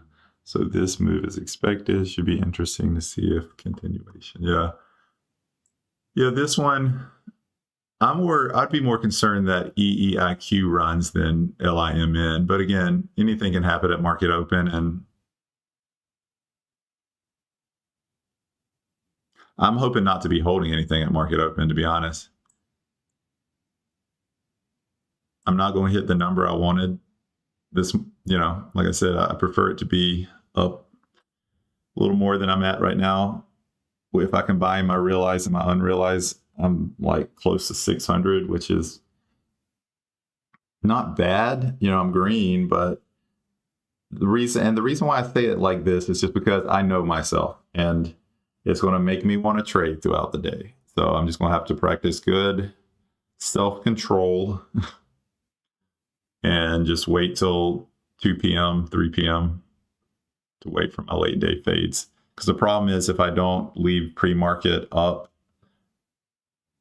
I'll try to play market open, which I'm not. The problem with market open is I'm pretty consistent, and I make pretty good money doing it, but there's always that risk, and it happens. It happened a lot where it's so volatile at market open. So you can have the best game plan and then like play a nice retest, then it breaks it, and then it halts, and then now you're stuck in a halted stock that's about to open 50 cents higher, and then it just ruins. Then I was up 600, now I'm down 600. So wish I had a dollar for every time something like that has happened. So there's always just a lot of volatility. A lot of times they flush though, so that's probably why I'm. You know what? It's boring as crap right now. Let's see if I can. I'll show you all why. So if I go to, for the month, where do I go to? I think it's here. So we go to reports by day and time. So, okay, this is broken down by 30 minutes. So as you can see at market open, I've actually made the most this month. So I've done really well at market open. But again, it takes just one or two bad plays and it messes that up. The only time I'm red, and I talk about this, y'all know I'm transparent with you. When I take entries after 9 o'clock, my win rate goes down. Here it is, right here. And I still do it, and I'm negative. I'm also negative at 12:30 for whatever reason. Probably one or two bad trades did that. But the point is, I am profitable at 9:30, but the problem is it's so volatile and it's so easy to get caught in halts. So all it takes is one bad trade for me to be up $6,000 on the month at 9:30 to being flat or even red. So, and yeah, I'm actually doing the best at 9:30 because I've taken more trades from 7 to 8, 8:30, as you can see from this orange line. So I'm doing the best at that time. But again, it takes just one bad play, get caught in a halt, a bullish move up. So if I can avoid 9:30 and the drama, I prefer to. Yeah, BG, holding at open rarely works out for me. Yeah, no, it's one of those things. It's a little bit more gambling because something can be very bullish, and then as soon as market opens, it tanks. Something can be very bearish, and then at market open, it breaks a new high, so it's kind of the great equalizer. And I've played it so much, like 9:30s, I play it all the time, but I also acknowledge it's very high risk because it's hard to get a sense of direction. But because it's so volatile, you can make good money, if you do it right. And I have this month. AYRO. So let's see, what was that?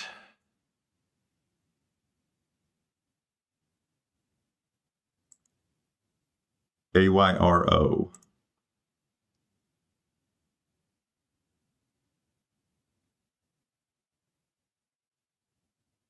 Oh, it's a nice little pop here, but it's only up 18%. Oh, it's already flushed. Oh, there's no volume. 8,000 shares traded, so this might run.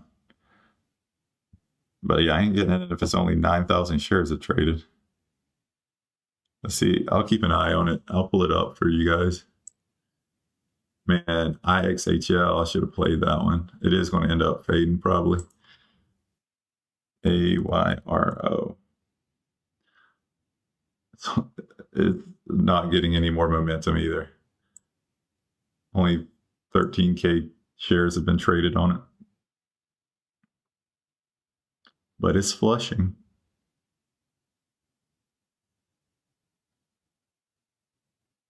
Yeah, not interested. Not interested. Probably should have taken profit on LIMN, being stingy. So it's making a little bounce here. Might get another opportunity to add here at VWAP.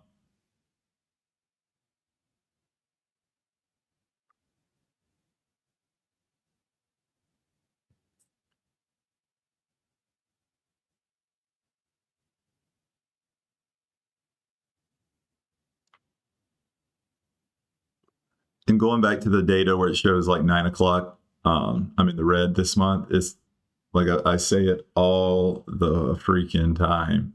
After 9 o'clock, my entries, because I like trying to play the tops mostly. So if stocks in pre-market continue to break highs after 9 o'clock, they usually continue to break highs until 9:30. And then often after 9:30. So again, it's just all about finding the edge. And my edge is not after 9 because I play front side. And if things are still bullish after 9, and longs, do what you want with that data. But I know as a short seller, I don't do well after 9.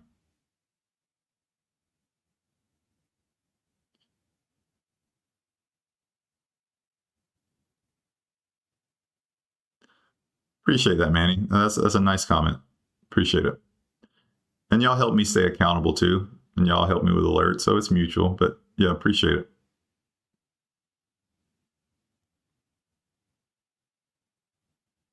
And on Thinkorswim, your fills can just go crazy on open super slippage. Yeah, no, that's a good call. Yeah, market open's wild.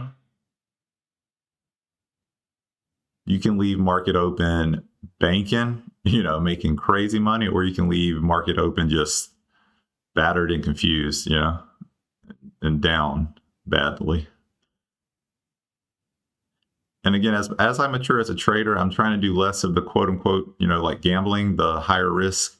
Even if there's an opportunity to make good money, if there's risk to lose your shirt off your back, I'm trying to avoid those scenarios.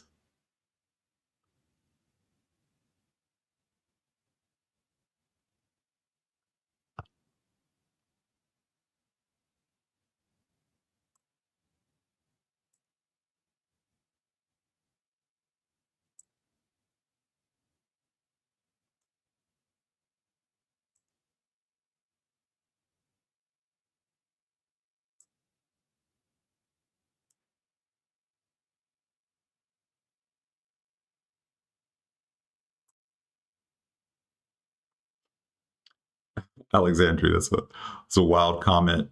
I'm surprised some of y'all can even understand me, because I know you're from Romania.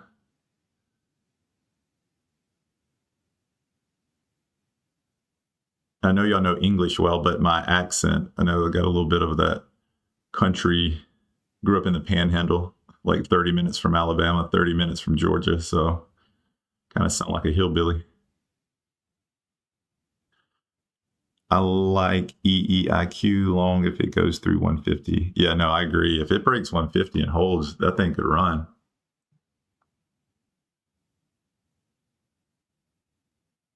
Yeah, I'll remove my y'all know I have that standing 148 that 148 order. I'm actually glad you brought that up. I'm gonna go ahead and remove it, because again, I do like playing the retest at market open. It used to be one of my main go-to moves, but there's also been scenarios where, since I play the front side of the move,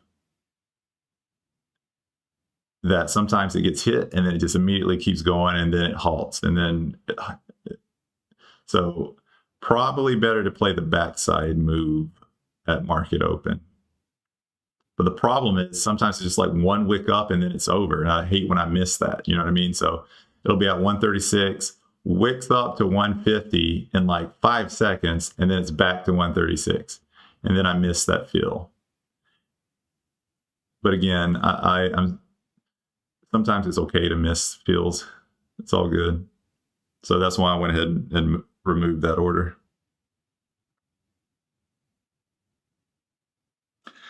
Yeah, rough pre-market, but hopefully most of y'all are going to end green. Seemed like a few of y'all called some good plays, so.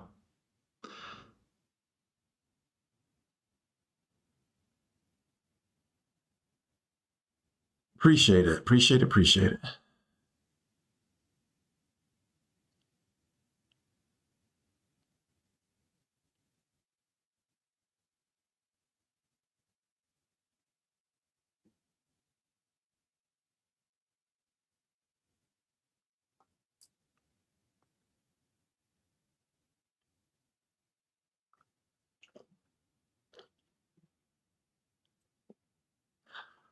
So I was hoping we'd get a little bit more of a flush on LIMN.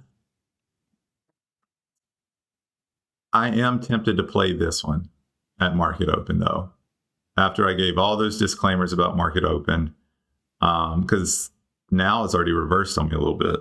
So I'm only up like less than $50 on it now. So I'll see what my mood is in 7 minutes, but I'm probably not going to stay on live much longer than 9:30. And like I was saying, so this will be the last Friday that I'll do it on YouTube, I think. I'm going to start just doing Fridays on Discord because there's got to... and I'm also going to start doing end-of-day fades on Discord too, Friday. So I'm gonna hop on the live at 2 o'clock, 2 p.m. in Discord and see if there's any good faders.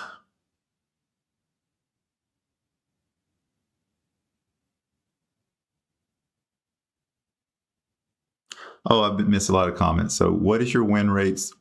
Why is your win rate so high? And is that what you want? Anthony. So it's actually dropped. So it, let me see.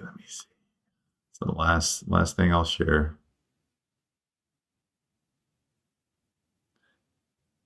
Bro, my win rate is trash now compared to what it used to be. Like, look at, let's see. Because I take profits a lot quicker now. So let's go to here. So this is why some more education. So in January, I had like a 60K month, but my win rate was 91 then. And then in February, it was, I think it was even higher. Yeah, 95%. So that's a problem, though. And the reason why I say it's a problem is because I was not cutting my losers quick enough. So it's actually dropped significantly now, and I'm content with it because, well, I think I'm content with it. I'm not making as good as I used to. So maybe that's the wrong move. I don't know. Because again, I'm having a good month, but it's not as good as it was in January and February. But I'm trying to cut my losses quicker. Earlier this year and last year in 2023, I would average up sometimes more than I should. And it made my losses way bigger than my wins. Again, if you win 95% of the time, you can get away with that, though. But the problem is like the emotional roller coaster of some of these losses, because I've taken some big losses. So I'm trying to be a little bit more consistent. And if something goes against me, not immediately default to averaging up. I still do it. And y'all saw me do it on live today with EEIQ, but it's a little bit more strategic. Where in the past, sometimes I would blindly average up. and I'm just trying to reel that in. So I think I'm sitting at what, 75% win rate this month, and I think that's what I'm comfortable with. So long story short, I am comfortable with my current win rate because that's telling me that I'm following my game plan and cutting losses a little quicker.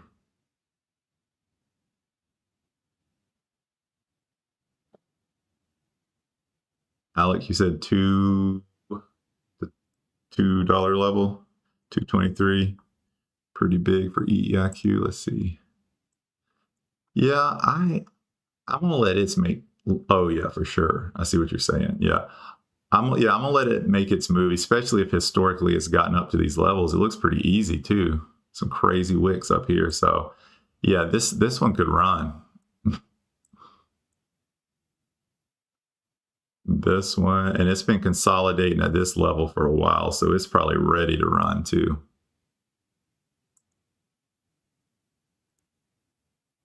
So yeah, I'm probably gonna stay away from this one at market open.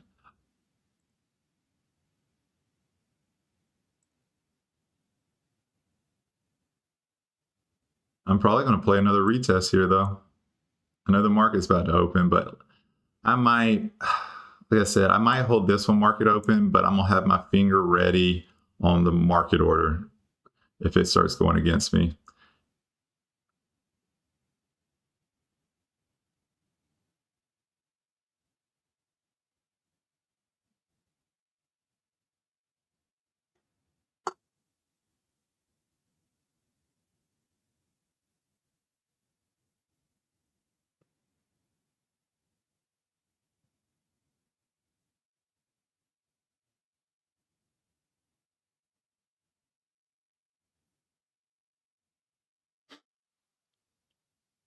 Tried to get another fill there, but it didn't fill.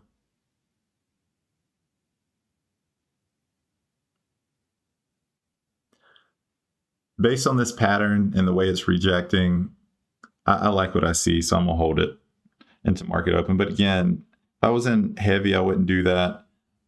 I'm only in 500 shares, so this, even if this goes against me hard, it's not gonna make or break my morning. But I have pretty high confidence, and so I should never say that, but I have relatively high confidence it's going to fade. But again, I would not be surprised if it fakes me out too. So 500 shares, I'm gonna hold, see if it flush. My thesis is it's running on no news. I think EIQ has a better chance of running, and what was it, IXHL? I haven't even looked at it in a while, but I could see this one recovering, especially now. It did break low. It's retesting VWAP, but it's a little bit higher low right here, and it acknowledged this candle. So I think this one could rip. But again, LIMN could fake me out here. I would not be surprised, but I'm gonna see what this one does at market open with my finger on the trigger to market order if I need to get out quick.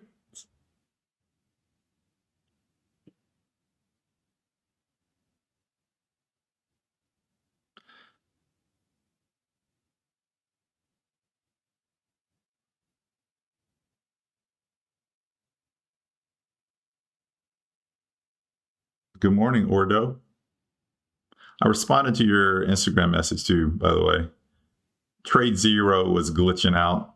Bad timing when you were trying to sign up. 9:30, guys. Let's see what happens. Let's see if I get that flush I want.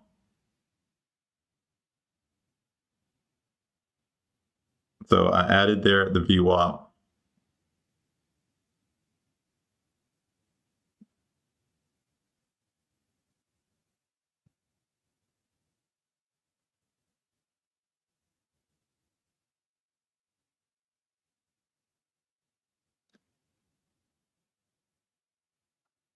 What's EEIQ doing? It's making a little move up. Jeez, why does it keep doing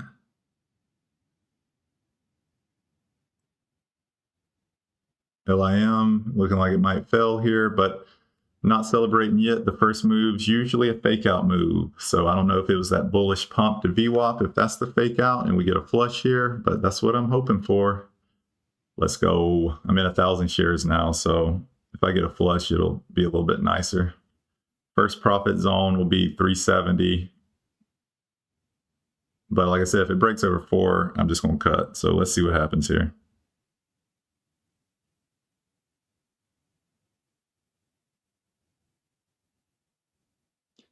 EEIQ is at the $1.50 level. Oh, it already broke over it. So yeah, I'm not messing with this one right now. What's IXHL? It's looking a little weak, but let's see if it bounces at this level.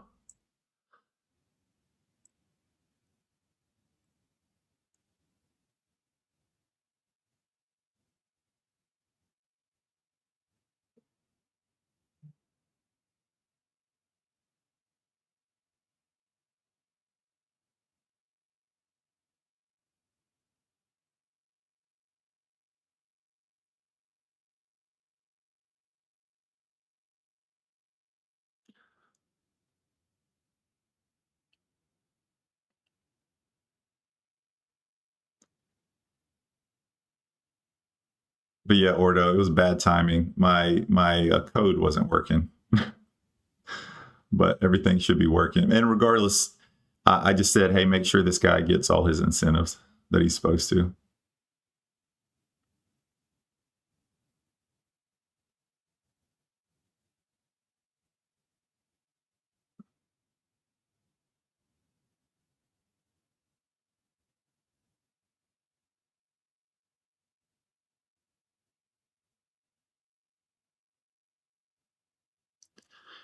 EEIQ holding that one. So this will probably be the runner on the day, guys. Not saying to take a long position on it. If I was to take a long, I'd wait for it to retest 150, then take it, but it could rip here.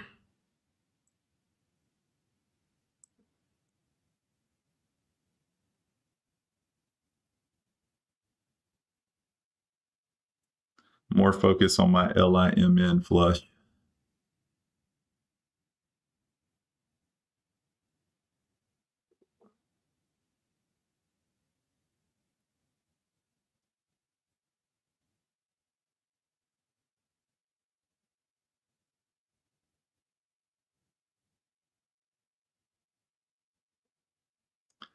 I might not get it. Let's see if it holds over 4. So if this 5-minute candle closes over 4 in the next 1 minute, I'll probably just end up cutting. I'm not bailing just yet. It's got to prove it to me. So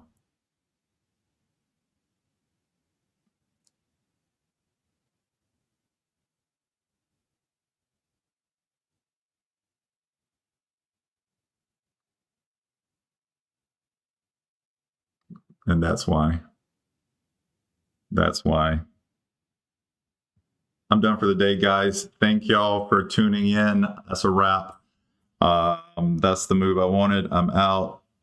I marketed order at 373, and it might keep fading, but I'm content with my P&L right now. So thank y'all for tuning in, and feel free to join the Discord waitlist.